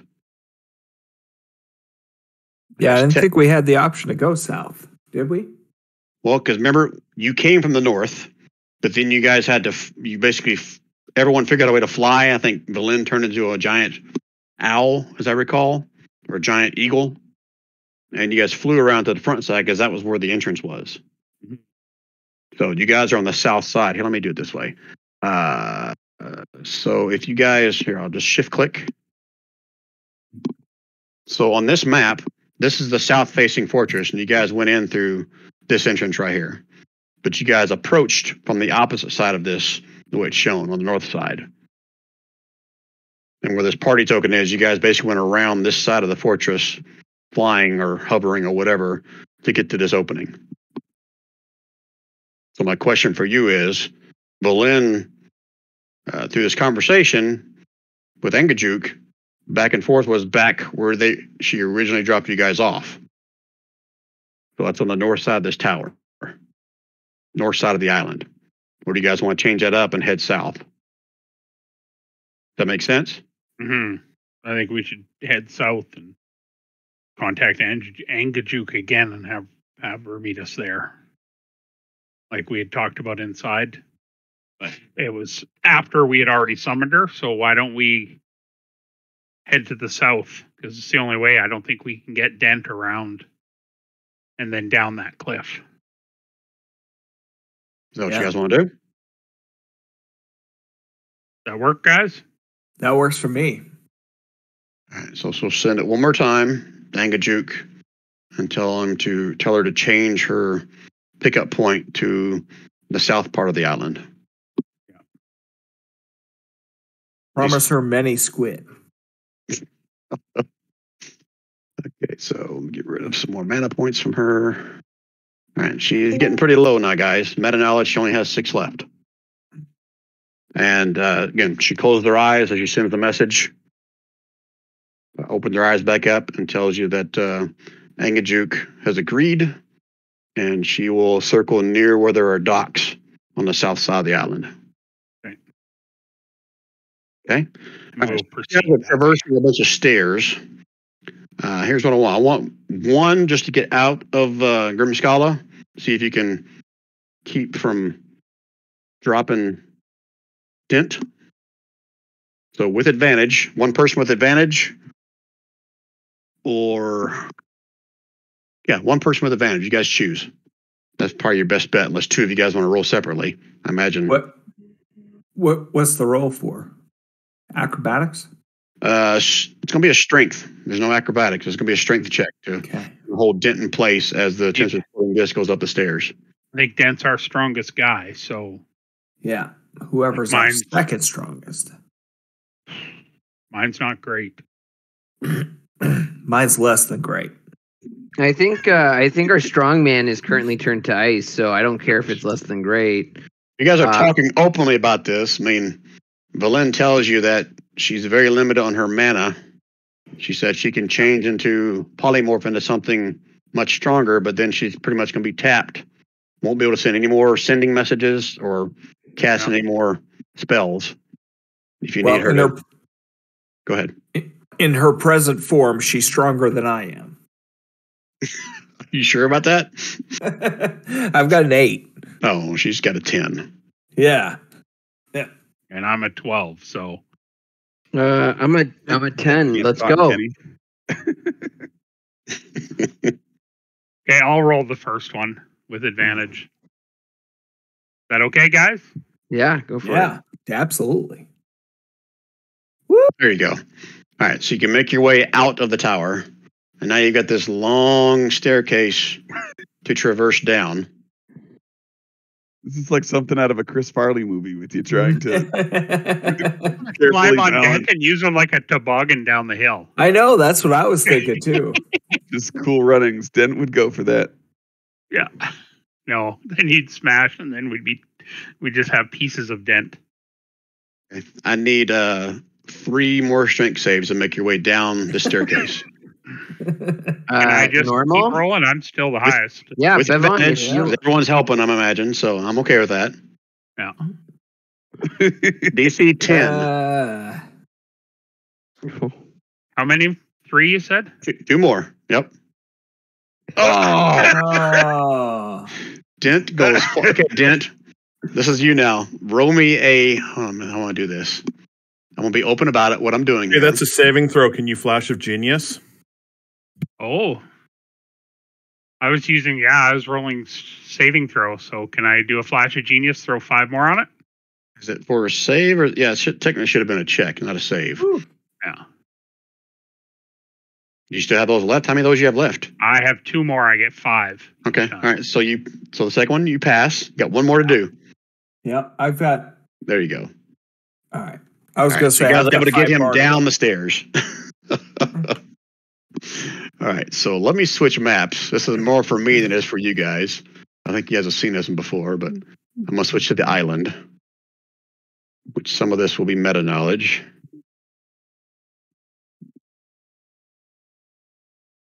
Right, so, all right, so there's the center tower. You guys have made it here, or basically right here, I'll say. You can make out the path somewhat winding down the mountain here. And shit, you guys have not been to the docks. How are you going to know where the docks are?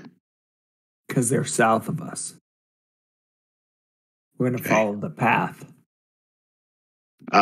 Resistance. So there's one thing I'm going to have Valen do, which technically she should have done this like probably about 5-6 sessions ago, because I keep forgetting about it. She has a familiar owl, and she's going to send it out ahead of you guys and then return with what he sees or finds. Right. Okay? All right, so here's what we're going to do. Now we get to roll for random encounters along your trip here, unless you guys are doing something different to keep yourself out of line of sight of anything that might be on this island. Okay, let's start with Shorty. Roll me a D20.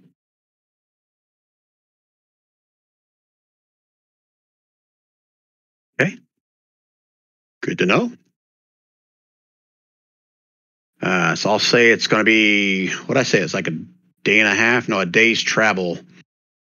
During that first 4 hours, Al goes back, comes back several times, and Valen tells you that there's no sign of a dock directly south of you guys. But the Owl believes that the trail you guys are somewhat following actually heads kind of south, eastward in a direction. Okay, continue on our trail. So say after 4 hours, you get to right about here. And let's do another random encounter. It'll be Stefan, roll me a D20.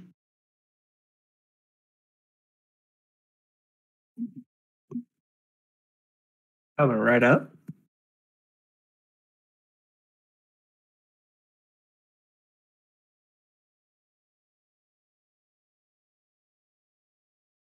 Okay, now I gotta look something up. Hold on, please. Ooh.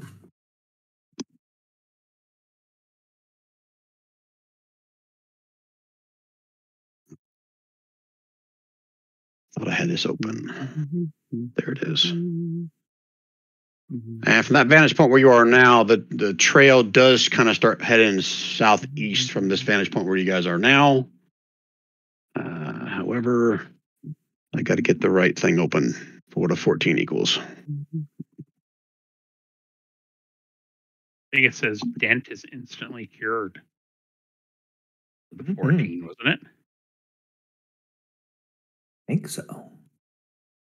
So dent, I see your private messages. I'm trying to think about how that'll work here. So give me a little bit to figure out how I'll make that work. Okay.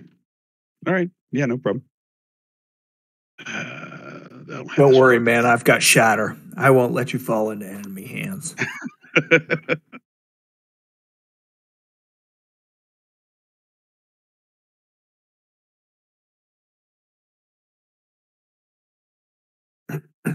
Yeah, we'll go with this. I like it. Ooh. All right. So as you guys are making your way along this path, again, the path starts heading southeast at this point. There's a handout maybe. This one I can show you. I do a lot better than the description I can do. Through the blowing snow, you come across a grand assembly of ice sculptures across a snowy field. Closer examination, as you get closer, I'll say, reveals that the sculptures are completely faithful to their subjects. Well, it means they look just like them. Bears, elk, saber-toothed tigers, wolves, yeti, even some rimmerhazes, small white dragons, and other creatures of the north. These are so magnificent, there's no way any mortal hand could create such wondrous works. And for that one, there is a handout. Just the art is all it is. We should probably just put Dent in his place. Yeah, do we just... I read this in a book once. It's dangerous. You just leave Dent there with the rest of them? That's right. Just display forever. Cool art. At some point, doesn't somebody need to say to Rand, do you want us to save your character? I don't know what that has to do with anything.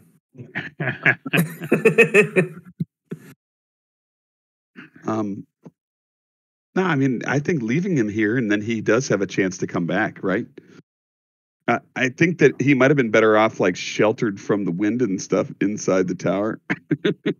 Don't. I think he's got to stay with us. That's the only way we're going to find a way to save you. So. Yeah. I think that Rand basically just told us that it was okay to leave him. Yeah. But would we as a party just say, well, screw it. He's too heavy. He's a pain in the ass. Yeah. We could find another frontline guy. Yeah, we literally did that with Kevin. That to Hadfrin. Yeah. I'm not opposed to it if somebody basically didn't even attempt with Hadfrin to try to get him out of there. No, we did try, but he was already like in a hole. Yeah, but Vaylin met us outside. Like Vaylin could have said, "Hey, Vaylin, our friend of ours is in there. Can you help us get out?" But we knew that Kevin was okay with that character because he had actually re-rolled the night before because he thought his character was going to be dead the first time he died.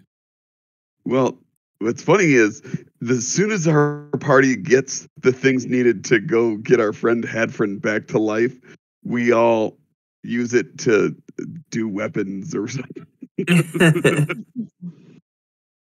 Like, that is hilarious. I mean, it just shows our group's priorities. Yeah. Well.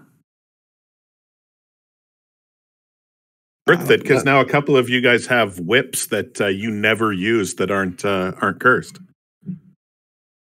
Yes. We can control zombies with them, though. All the zombies are lining up for us to control them, guys. Are we leaving them, or are we going to keep walking? That's a good question. Do we want to leave you, or do we not want to take you? I'll allow meta talk here. Yeah. Oh, for me? Yeah. Because if you don't, we're just going to type it in private whispers. Yeah. Yeah, I'm okay with Dent if this is his way to go. I think that was a little bit of a surprising way. Yeah. I've been kind of prepared. In fact, I've even kind of been toying around with another backup character, this guy's Dent's brother, and so Bent? the timing was just interesting. Is it Dent's brother Bent?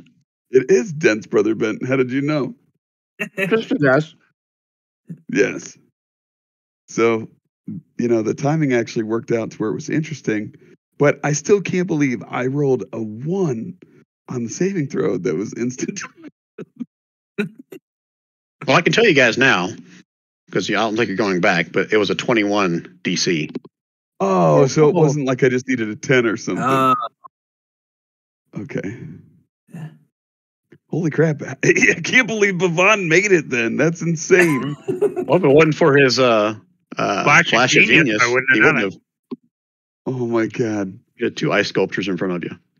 That's funny. So what do you want, Dan? You want them to leave you here? And do the rest of you guys agree character-wise that what we do? Or we can still say you carry the body back, whether Dent cares or not? Do or don't. As long as it's, Dent's fine with coming back. I'd be happy if I could bring Dent back at some point. That would be a goal of my next character. Yeah, we could leave you in the farm here, with all the other animals, and then, whenever Bent was ready, he could just come and pick you up. Yep, there you go. Yeah. And contact your next of kin. All right, 1 second while I whisper.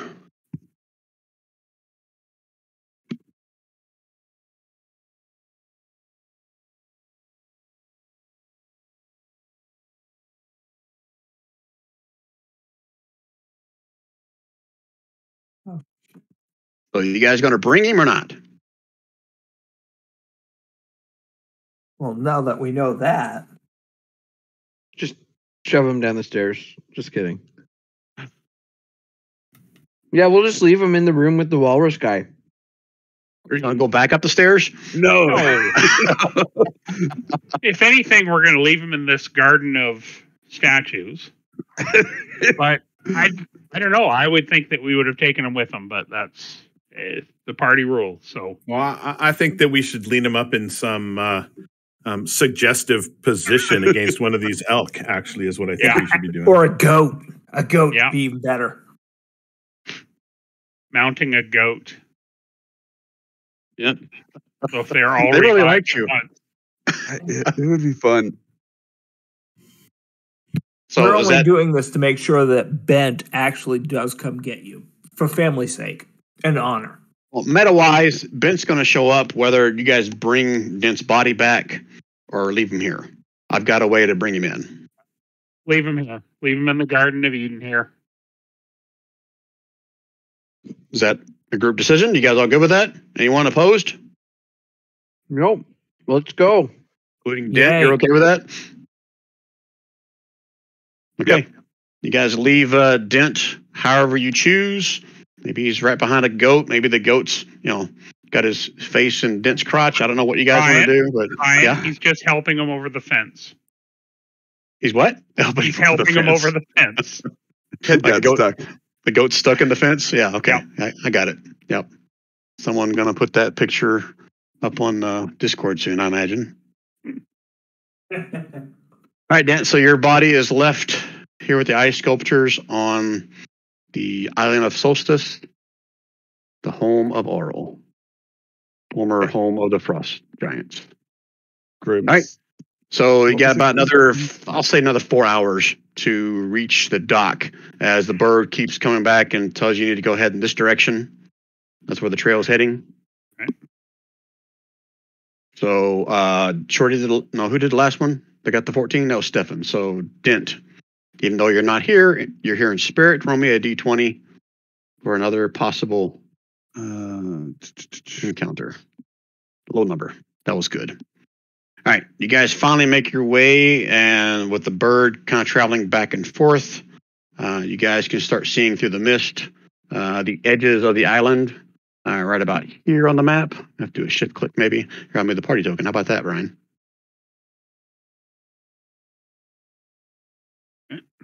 And you guys can see on the map here where the dock is, but you guys can basically see a drop off here. You can see part of the sea of moving ice out here, mostly ice, but it's kind of like the glacier boulders kind of rocking around in the moving water and the currents. Let me look at the description for this.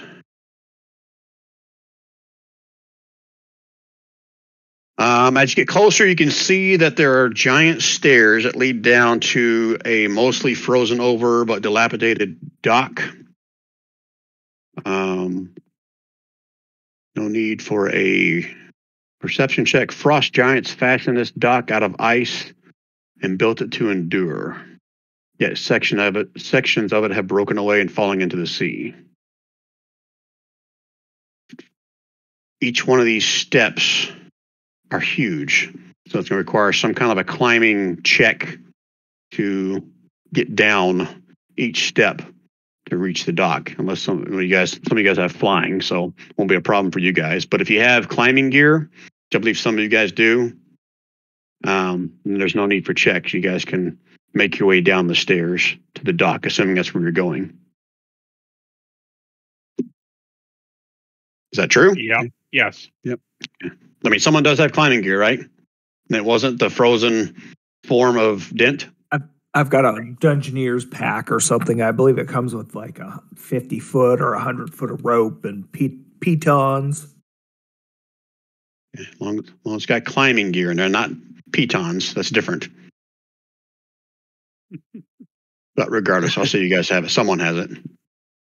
Catherine usually carries that stuff for us. Yeah. I can also just fly down there. Okay. This guy was supposed to be here when you first showed up, so shit, he's still there. You guys never went that route. So as you guys start descending these stairs, you can see like perched over some some ice column.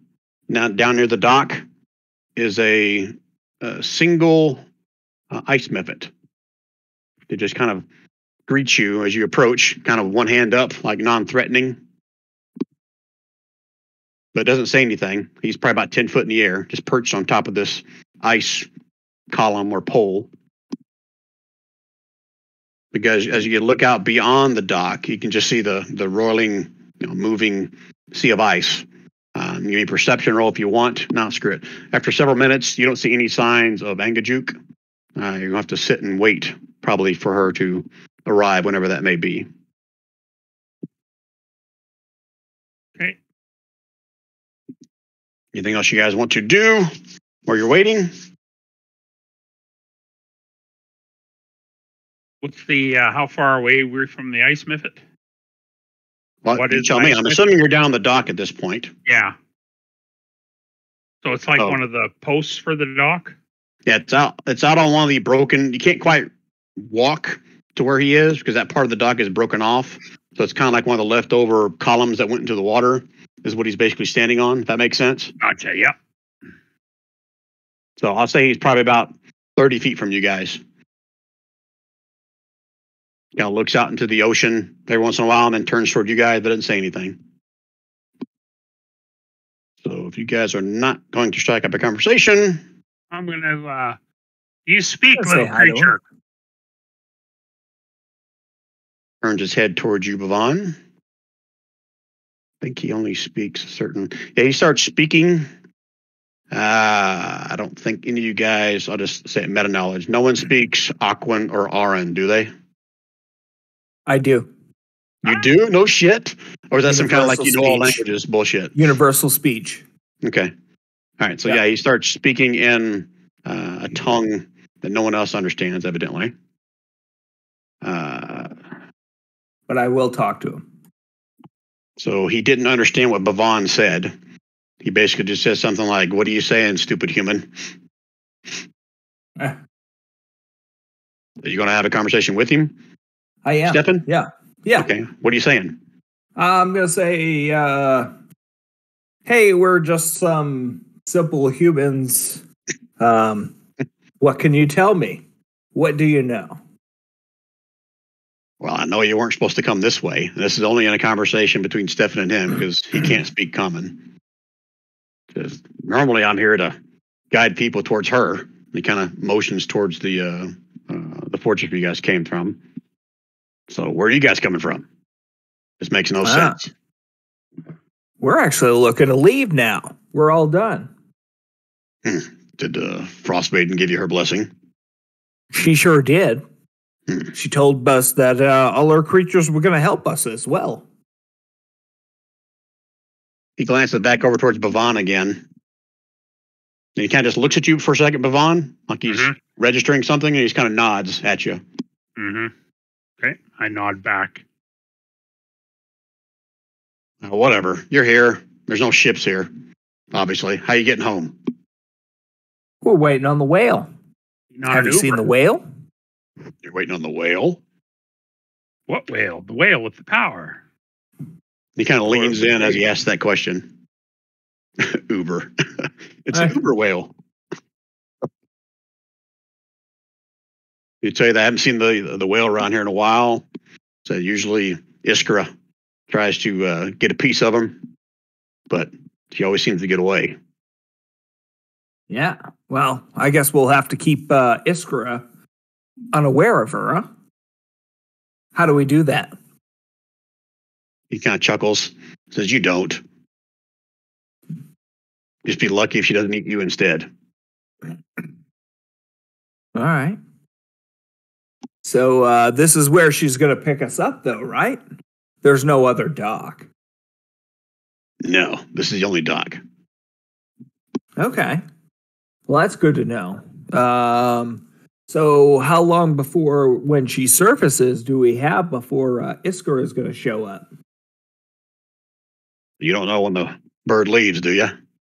Kind of chuckles. No, I don't think I do, unless it's the middle of the night. We watched it. It was always at that same time in the night on the way up here. But I think that's that's what I was wondering. You're a voice from your past, Stefan. Well, that's what I said. Is I wonder, is that when it leaves in the middle of the night? Is that what it was? Yeah, the rock always left around midnight every night. Yeah. Okay, so when the rock leaves, I'll say it's currently right now around I'll say 5 o'clock at night, so it's back to dark again, no longer dim light. Okay, so we've got a few hours before it leaves its roost. Yep. Okay. That is true. Okay. So as long as it shows up anytime before now and then, we're cool. Okay. Okay. So over the course of the next hour or so, I mean, the method's not going to pipe up unless you ask it a specific question. It's not going to have small talk. It's kind of like just annoyed by you guys that you're there, but it continues to kind of look out into the water. For most of its attention is looking out across the water. Occasionally looks back at you guys. Looks back and smiles at Bhavan. But after a couple hours, you guys first hear the blow of a blowhole. And then you see the slow lumbering form of Angajuk kind of pushing various little small glaciers or floating ice out of the way as it approaches the dock.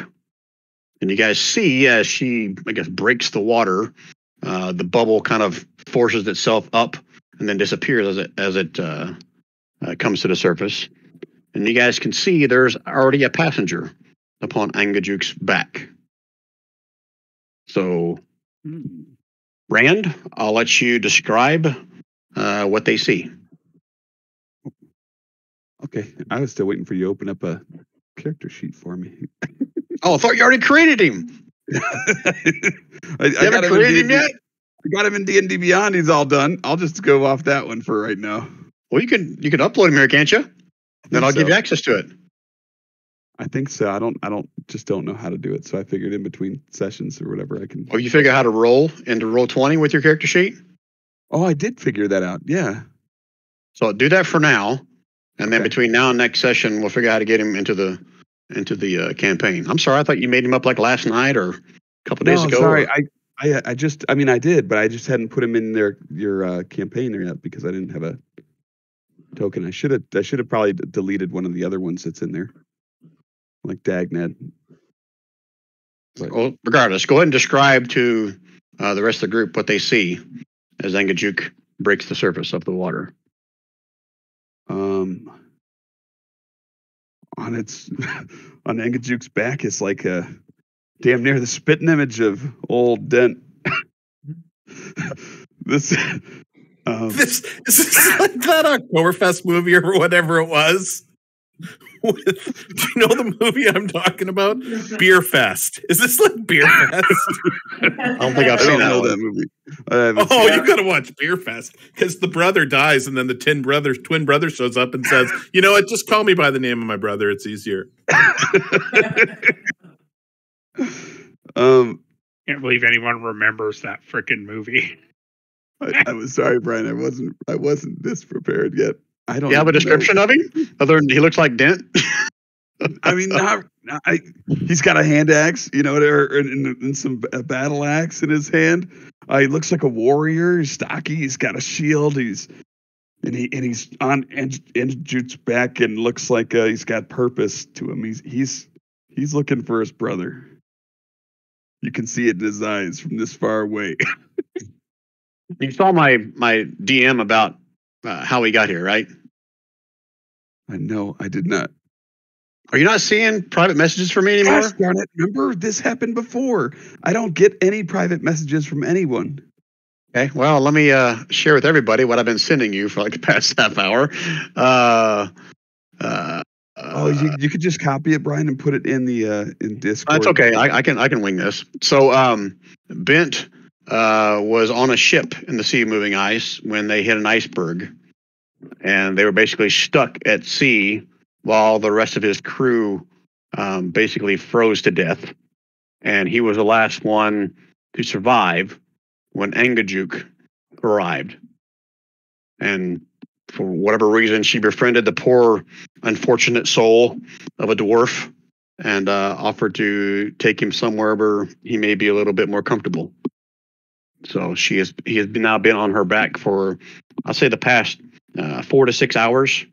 She's still making this trek towards the dock for the rest of you guys. So you're not full health. I can't remember if you're just a regular martial guy, if you're magic wielding or not, but most, I'll say all but like 1 or 2 of your mana points are gone. You're at half hit points and you have 2 levels of exhaustion, since that's what Dent had. Okay. Okay. Did you be stranger? The name's Bent. Just like him. Come on, do a different accent. This guy's gonna be Russian, right? No, they're brothers. They're dwarves. I'm teasing. This is my Dwarf Boys campaign. Okay. And what brings you here? I'm looking for me brother Dent. Well, I got bad news. His ass is frozen solid. We've left him in a garden of other statues and frozen beings. What? Where's the statue? Well, the good news is you probably own a sixth of our party. You can claim that for yourself,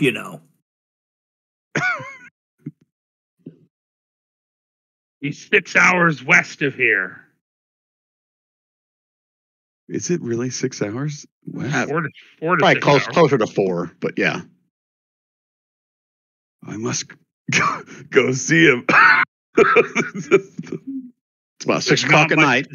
There's not much to see. He's frozen solid. I don't believe there's any life left in him. What can we do for him? I think Do it's you best to have leave a him for the greater rest. restoration spell? Not yet. I'm not powerful enough yet. Then there's nothing we can do, friend. Don't worry. He's got some friends in the garden that he's helping over a fence or something. We put him in an appropriate position with a frozen goat. He'll be happy if he does wake up. I think we can give you 20% of our 1/6 or whatever it is, and we can go to the bar. Tip your bard well. You join our group on our adventure. We're on a help quest. get my brother back. Possibly. I'm in. Possibly it will give us the power to end this winter, at which time we should be able to come and retrieve your brother. Who? All right, he's in. So is Bavon wanting to go get his brother? Bavon. No. Is Bent wanting to go get his brother or not? No. If they need to leave to go do this other thing and then come back, that's what he heard from Bavon. Then he's okay with that for now. But he's going to make sure that they kind of map it out, like where he's located at, just in case something happens. Okay. All right. So if everybody's coming on board Angajuk. Yep. Okay. As you Whoever guys has the thing to feed Andajuk should feed Andajuk.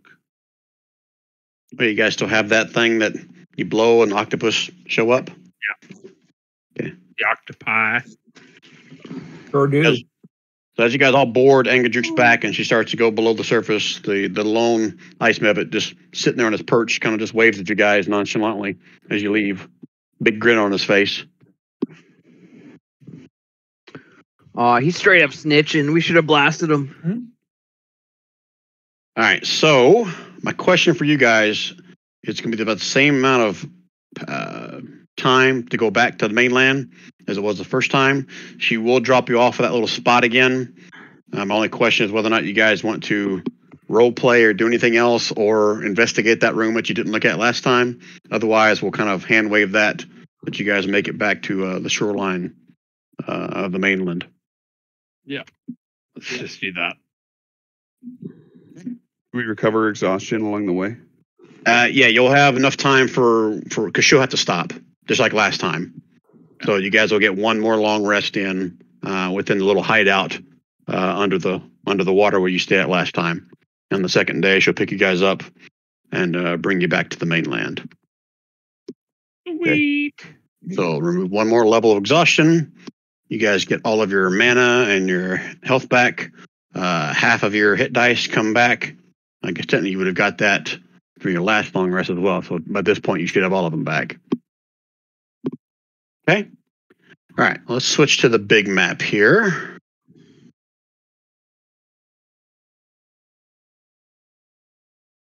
The module asks for me to do random encounters between there and 10 towns. I'm not going to do that unless you guys really want that kind of stuff. But looking at the map here, I'll say you guys show up on the shoreline somewhere over here. That's close to where, right here, I say. That's close to where you guys were when you met them. Matter of fact, I can take this off the GM layer now because that's where you guys were. Okay. And just for the record, Brian, I only had one level of exhaustion, so I am out of exhaustion. I have full health, and Okay. At the beginning of our before we left after our long rest, I would have given everybody the 12 temporary hit points from my I can't remember what is it, superior inspiration. Excuse me. That'd have been that morning when you guys woke up? Yeah. Okay. And how long does that last? Like it lasts forever until they take a long rest or they run out or whatever? There it is. Okay. And I got to roll a d6 to see which elixir I made. Okay. Go ahead. A healing. Sweet. Greater Another healing restoration. potion.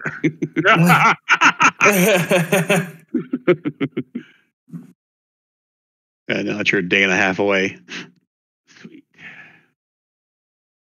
Rand, it'd be one level behind everybody else. Okay. So right now everybody's at 7, right? Is that correct? Oh, Yeah. I take it back. I missed this. So since you guys found the Codicil, freed it, got it, during that trip back to the mainland, you would have leveled up. So everyone can be level 8. So Bent, you can now be level 7. Got it. What? Brian, are you still doing in this campaign? When we get to an ASI level, we're allowed to take an ASI and a feat. We've been doing that in this campaign. If that's what I've been doing in this one, then yeah, I'm okay with I that. think that's what's in the character handout. I think. Are we taking time now to level up? If you guys want. Brian, I still don't see a character sheet in there. Oh, I thought you were going to try to import it. I'll create one. I thought importing D&D Beyond was much easier, wasn't it? I think if you it's not an import, but you can roll from D&D Beyond. Yeah, but into Roll20. I guess I can. No, that's on my Google one. Yeah, it'd just be easier if I had a sheet for him. 1 second.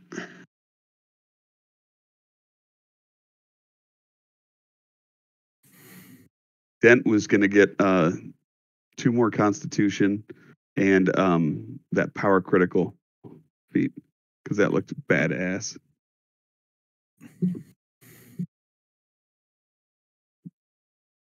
Okay, there you go. Got a new character sheet. Fence over the fence. That was kind of appropriate. All right, so if you guys want, I can pause the recording while you guys level your characters up. You guys want to take a minute and do that, or? Sure. All right. So Yeah. let me go over here and pause the recording.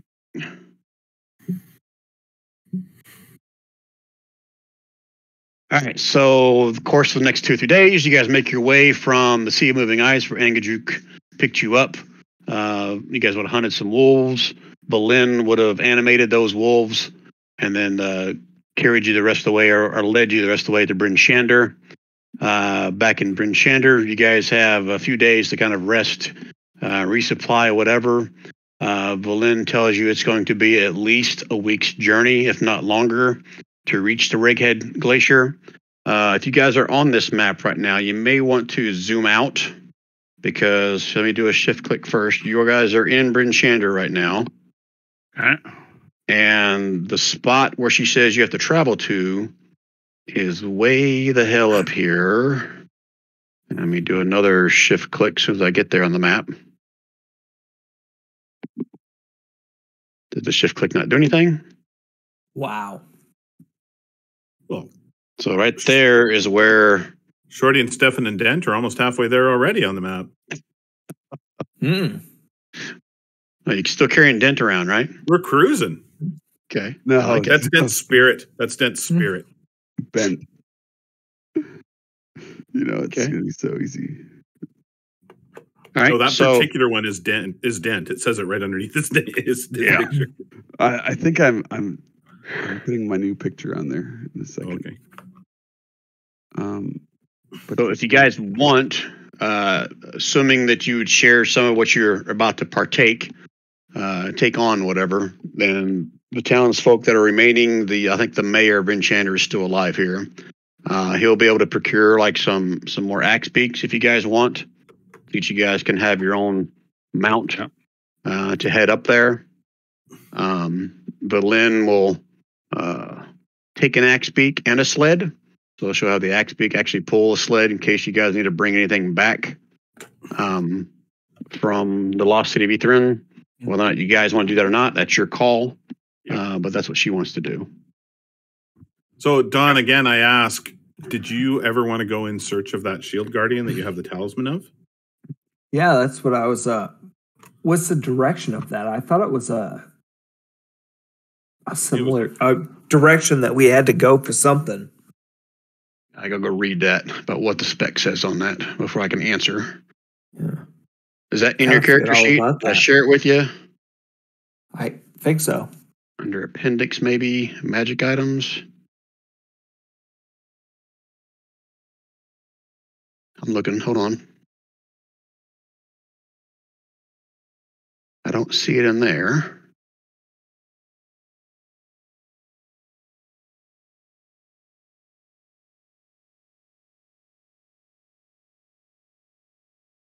All right, now I gotta go find that. That was in chapter 2.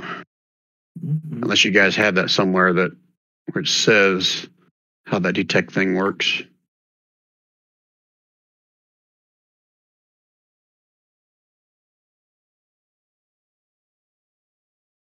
Was it chapter 1? No, it was chapter 2. We got it in the tower, so wherever the tower was.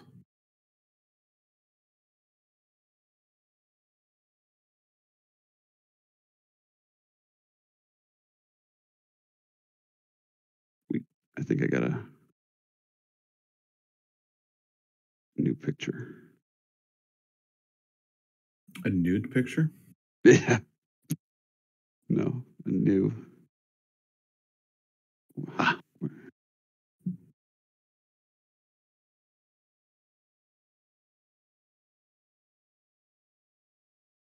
Hey, Rob, Yep. did you ever indicate, are you running a game tomorrow night or no? No, I haven't indicated, but I don't think I'm running a game tomorrow. Okay. I've been away all week at a conference, Gotcha. so I haven't had a chance to do any planning. No worries.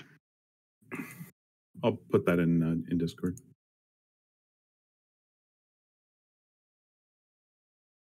I'm just scrolling, trying to find it in here.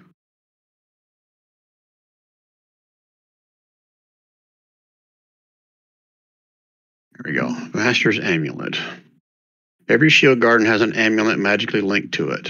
A shield guardian can have only one corresponding amulet. And if that amulet is destroyed, the shield guardian is incapacitated until a replacement amulet is created. Shield guardian's amulet is subject to direct attack, blah, blah, blah.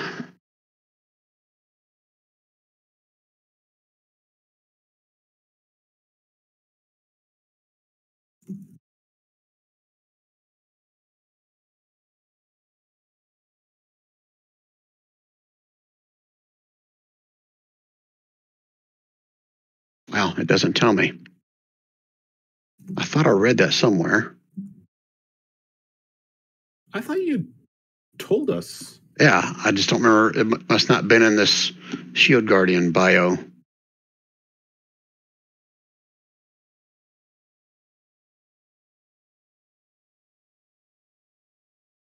Oh, here we go. There's some more information. Shield Guardian is magically bound to an amulet as long as the Guardian and its amulet are on the same plane of existence. The amulet's wearer can telepathically call the Guardian to travel to it, and the Guardian knows the distance and the direction to the amulet. If the Guardian is within 60 feet of the amulet's wearer, half of any... can't say that. Hey, what did we do with Dense Warhammer then? Is that available for Bent, or is that... I gotta imagine that you guys would not leave just some magical weapons just lying there. No, we wouldn't. Shorty definitely would have made sure to pick that up. I just when it happened, I wasn't sure if you were going to make it part of the statue or not. It would have sentimental value to Bent, but it's a magical weapon, so it probably wouldn't have turned into ice too, right? Well, so there's still the greatsword +1, and then there's that amulet, and I think you guys need to divide those up. What amulet? The force protection, force resistance. Oh, yeah. Did we come out of that with any gold? A humanoid that attunes to the amulet knows the distance and the direction of the Shield Guardian, provided the amulet... that's what I said a while ago. I'm just reading a different spot. Sounds like we don't need to go there. He just needs to summon it. Right?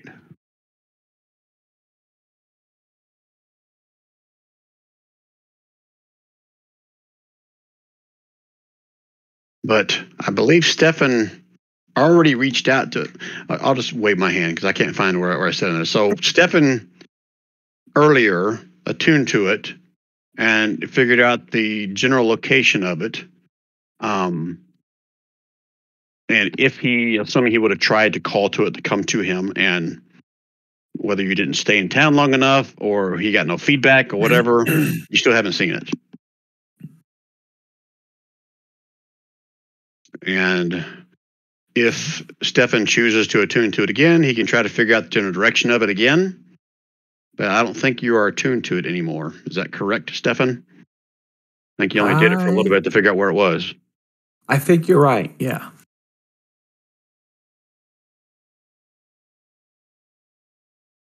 So it's up to you if you want to try to make that your next path on this. No, I forgot I had unattuned, or not really attuned to it, or whatever it was. So it's not as big of a deal now. So you guys are passing on that then? For now. Okay. All right. So what time is it?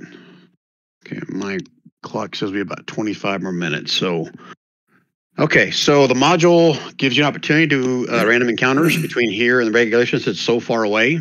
I'll let you guys decide whether or not you want one or not, or if you want to just hand wave that. So you had a couple encounters, but you made it through, and you get to the spot where Belen says, this is it.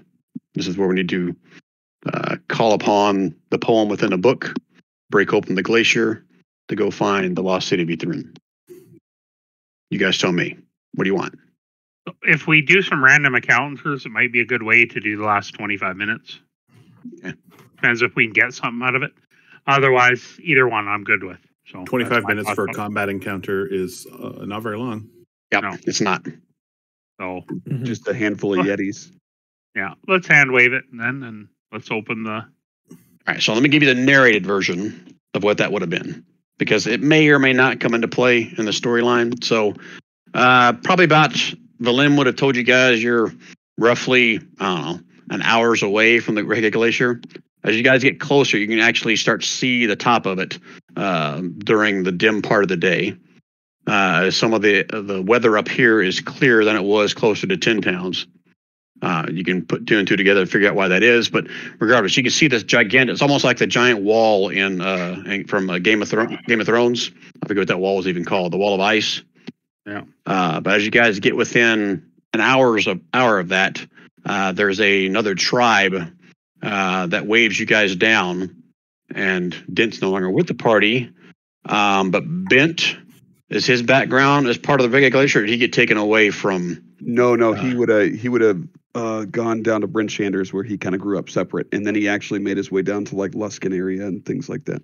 All right, so Bent was never part of the Redhead tribes. Nope, that was Dent. Okay. Dent got kidnapped, and Bent thought that they just killed him or something. Okay, and nobody else here had any kind of a background with the tribes, then, right? Not even you, right, Bhavan?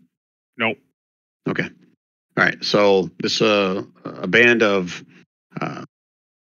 Redhead nomads wave you guys down non-threateningly, and basically tell you that there's been a conflict or a threat or whatever by not a warring tribe, but another tribe within the area, the tribe of the Tiger, where supposedly Oral told them of you guys' journey toward up here to seek the Mythalar, and the Tiger tribe believes that is their right to find the Mythalar themselves.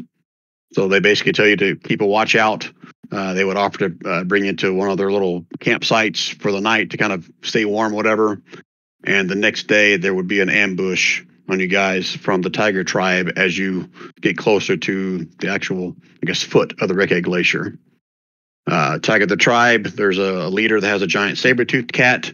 They would have basically fought to the death. You guys had a choice of either trying to make your dash for the glacier and let the Elk tribe kind of fend them off. Long story short, there would have been one survivor from the Elk tribe and one survivor from the Wolf tribe, and they would have both kind of taken off as you guys breached or found the Redhead Glacier. So the only part that may come into play is the fact that the Wolf tribe says they were supposed to be the chosen ones to go into Ithrin to get the Mythalar for their Frost Maiden. Okay? Any questions on that? Okay. All right. So that's where some of your resources would have been used up, but I'll worry about that between now and next time. All right. So As you guys approach the Righead Glacier, I've got some text here. Hopefully I left it open. I did not.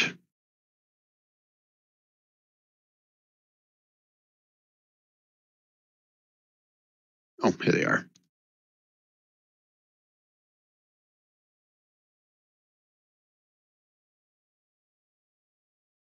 Immense glistening wall of blue ice stands before you. It seems impenetrable, but then you notice that a lighter colored stripe nearly bisects the wall at one point. And there's a handout. Show the players.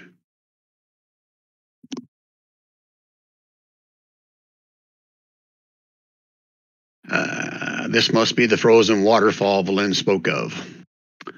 Valen's going to urge one of the characters to read aloud from the Rhyme of the Frost Maiden, or she'll do it herself. And reading the poem aloud while standing before the glacier has the following effect. As the last words of the poem are spoken, a rumbling sound comes from the deep within the glacier. The noise reaches a crescendo as the great wall of ice parts. Through the crack, you can see an opening that leads inside the glacier. And why is this not scrolling?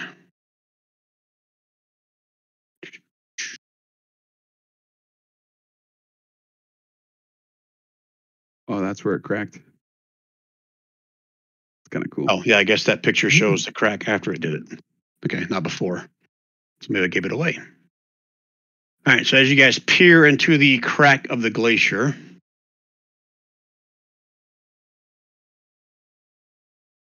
where's the description?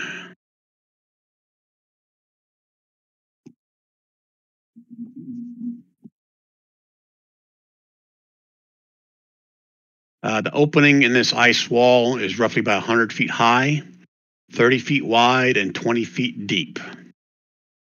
And you can see a tunnel at the back of this opening that contains uneven, naturally formed steps that descend into a lower depth.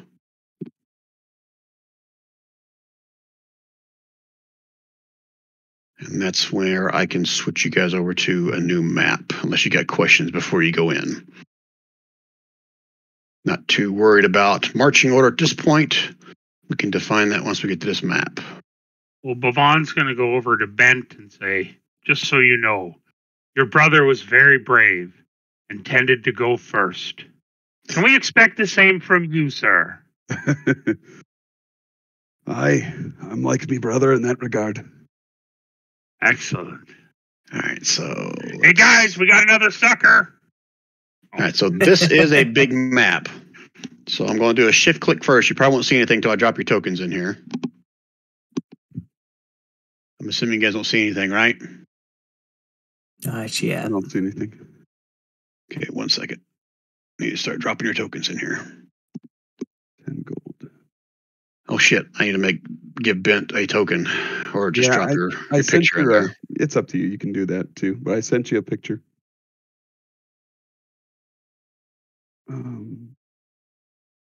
Holy shit. Not Dent. He's up at the top. I can't drag him.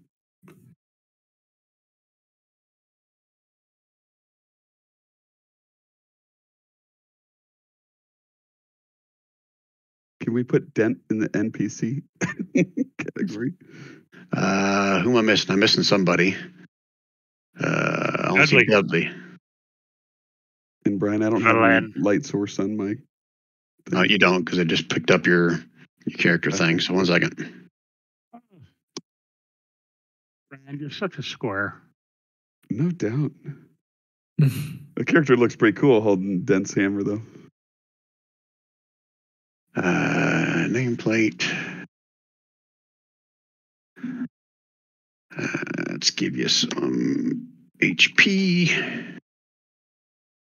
Are you a magic user, or you just whack them? Yeah, he has magic user. He has magic. Okay, so assuming you set up with the correct first little extra box. Slot 1, yep. Dynamic lighting, has vision. 60 feet. Night vision. 60 feet.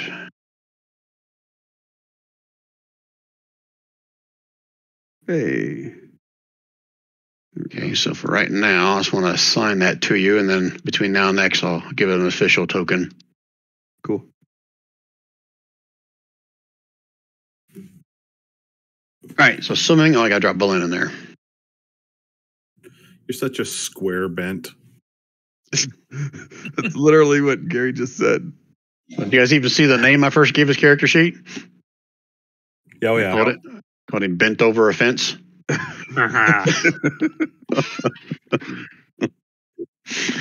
All right, so like I said, what you guys see before you, this is that room. Yeah, 100 feet high, 30 feet wide, 20 feet deep. You can see a tunnel, I think you can on the map, that kind of descends deeper into the depths beyond that. This area right here was the glacier. That's kind of now split open. So you guys can make yourselves known of where you want to move to, what you want to do next. How do you want to handle this? Might as well head in the tunnel. My screen is still loading for Roll20. Anyone else having that issue? Nope. I've been getting red screen on and off. Well, again, this is a big map, so that could be part of it. And it's not a map I created, so.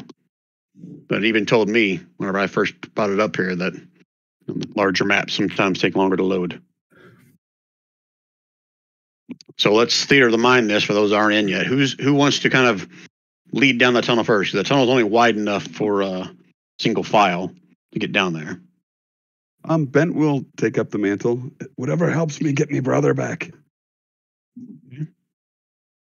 You should be able to move your token, can you not? Yep. Okay. Where do you want me to be at? Like, pretend like this is the angle, the diagonal? Sure, that's fine. Shorty, you're still loading?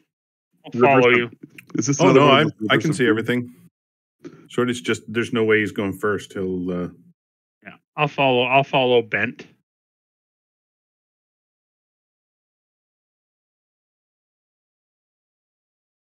Interesting. Bent over. Bent. He's all So- bent over dent. So, Bent, you see what you see. I can't describe any more unless you go deeper into there. Okay. Appears to be some cobwebs up ahead. Something like ice webs, maybe. It's funny you say that because I asked the same question when I saw this map, and it says diddly dick about what those are. So I assume it's because it's really old, and it's like this cobwebs or something in there. Yeah. Okay. How sturdy does this look in getting to this other area? How tricky does this appear, Brian? This is just like ice right underneath your feet right there. Yeah, it's not like a river of doom like that first cobalt mine. I don't know. Maybe you haven't stepped on it yet. No, it's fine. You can walk over it. It's just a difficult terrain to get over it because it is slippery. I would probably just kind of try to jump it as much as possible. Does Bent have that same thing like his brother where he can like jump for 80 something feet? No, not at all. Okay. No. Levon's about 5 feet in the air, just Yeah. flying his keg. Move down so everybody else can get across. Shorty has finally hit the point where there's no such thing as difficult terrain. Nice. Hey, Stefan, Dudley, you guys still loading up your screens or are you guys good? No, I'm good. Refresh. Stefan, you staying way back there or are you coming forward? Like that or more forward? Dudley, are you staying towards the back? You want to stay close to somebody in particular? I'll move your token for you. You just tell me. Yeah, I'll stay towards the back. Okay, I'll move your token just kind of next to Stefan and Bavon. All right, so Bent, when you or anybody else can start seeing more into that corridor, you let me know, then I'll expand upon what you may or may not see there. I can see all the way down to here, Brian, but I don't Okay. see like any creatures or anything. Okay, let me see what it says there. That's obvious. Okay, 30-foot high cavern. Further into there, you can see what appears to be the remains of a wooden ship hull resting on the floor. Ooh, interesting. I kind of shiver.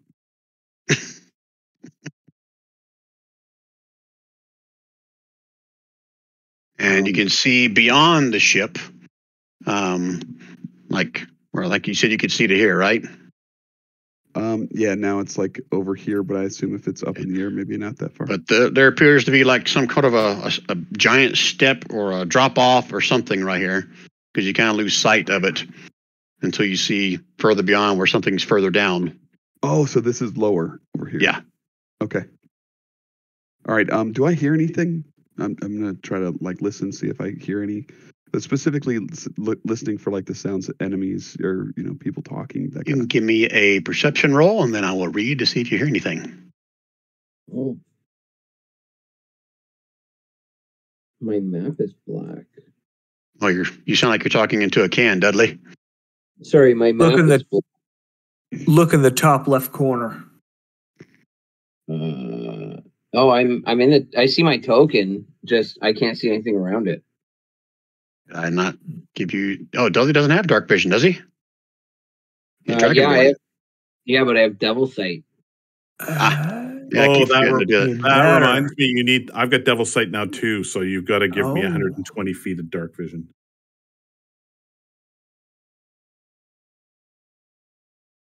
There you go, Dudley. Gone for a very, very long time. I wonder if I should call and check on her.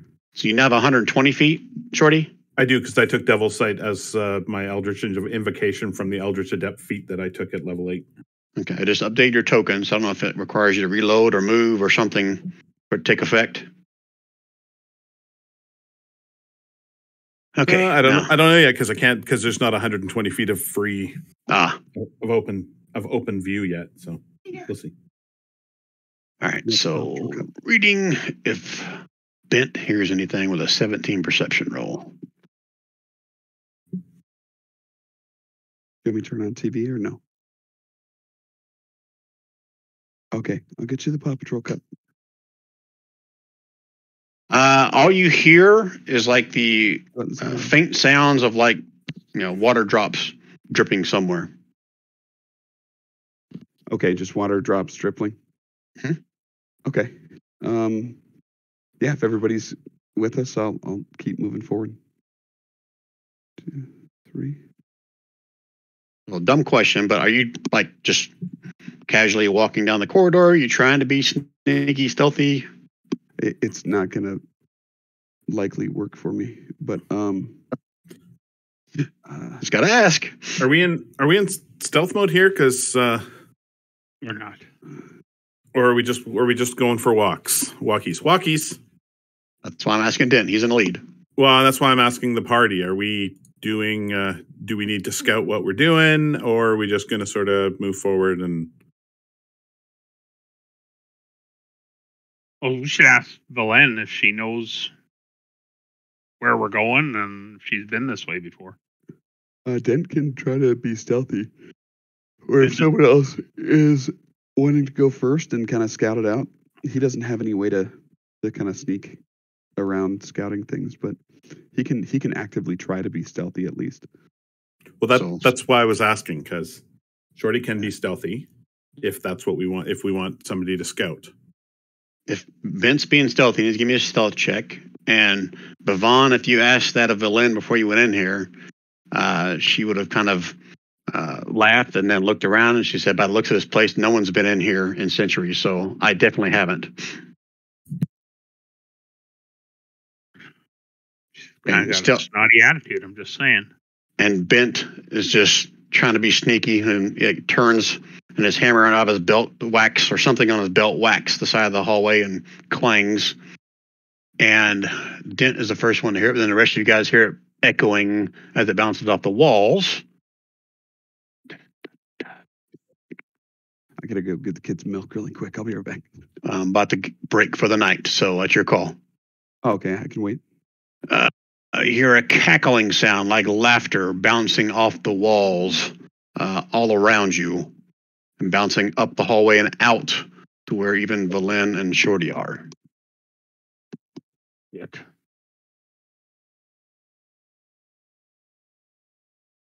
So 15 more feet of movement. Only 15 feet at a time. All right. 15 feet. And, well, did we say we wanted Shorty to go first? I just don't remember. Hey, now bang your hammer against the fucking wall. All right. Never mind. I'll move up. Kind of check and see what's... Uh-oh, I see something. All right. And now we can roll initiative. And I'll describe what Dent sees coming out of some of the hallways to his left and to his right.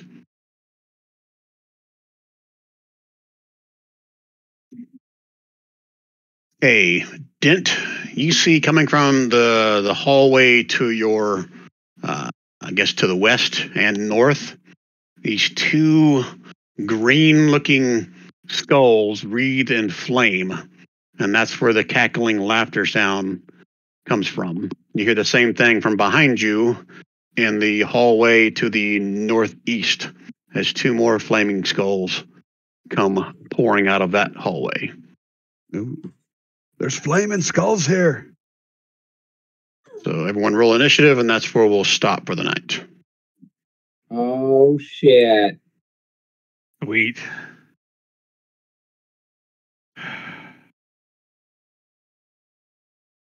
Everybody in? I don't think so. Who are we missing? Oh, shit. I want to see. Happened? Dudley. I'm in there now. Top of the order. Yeah, the 1, dad is 2, in there. 3, 4, 5. Oh yeah, missing Berlin. Heh. Okay. Sweet. Right, that's where you guys are. That's where we'll pick up in next week's session. Just double. If anyone still need to do any kind of leveling up on the characters, that's fine. You got questions? Shoot me a message or whatever. I'll help you with that, and I'll get your character squared away. Dent. If you want, Gary, hang out here after the session. You and I can talk about whether or not you want that secret, or we can do it in between sessions. Your call. We'll do it in between. I have to do inventory tomorrow, so okay. I'm going to bail right away, guys. That was an awesome session. That was fun as always, Brian. Yeah.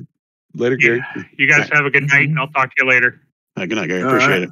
Later. Have a good night, man.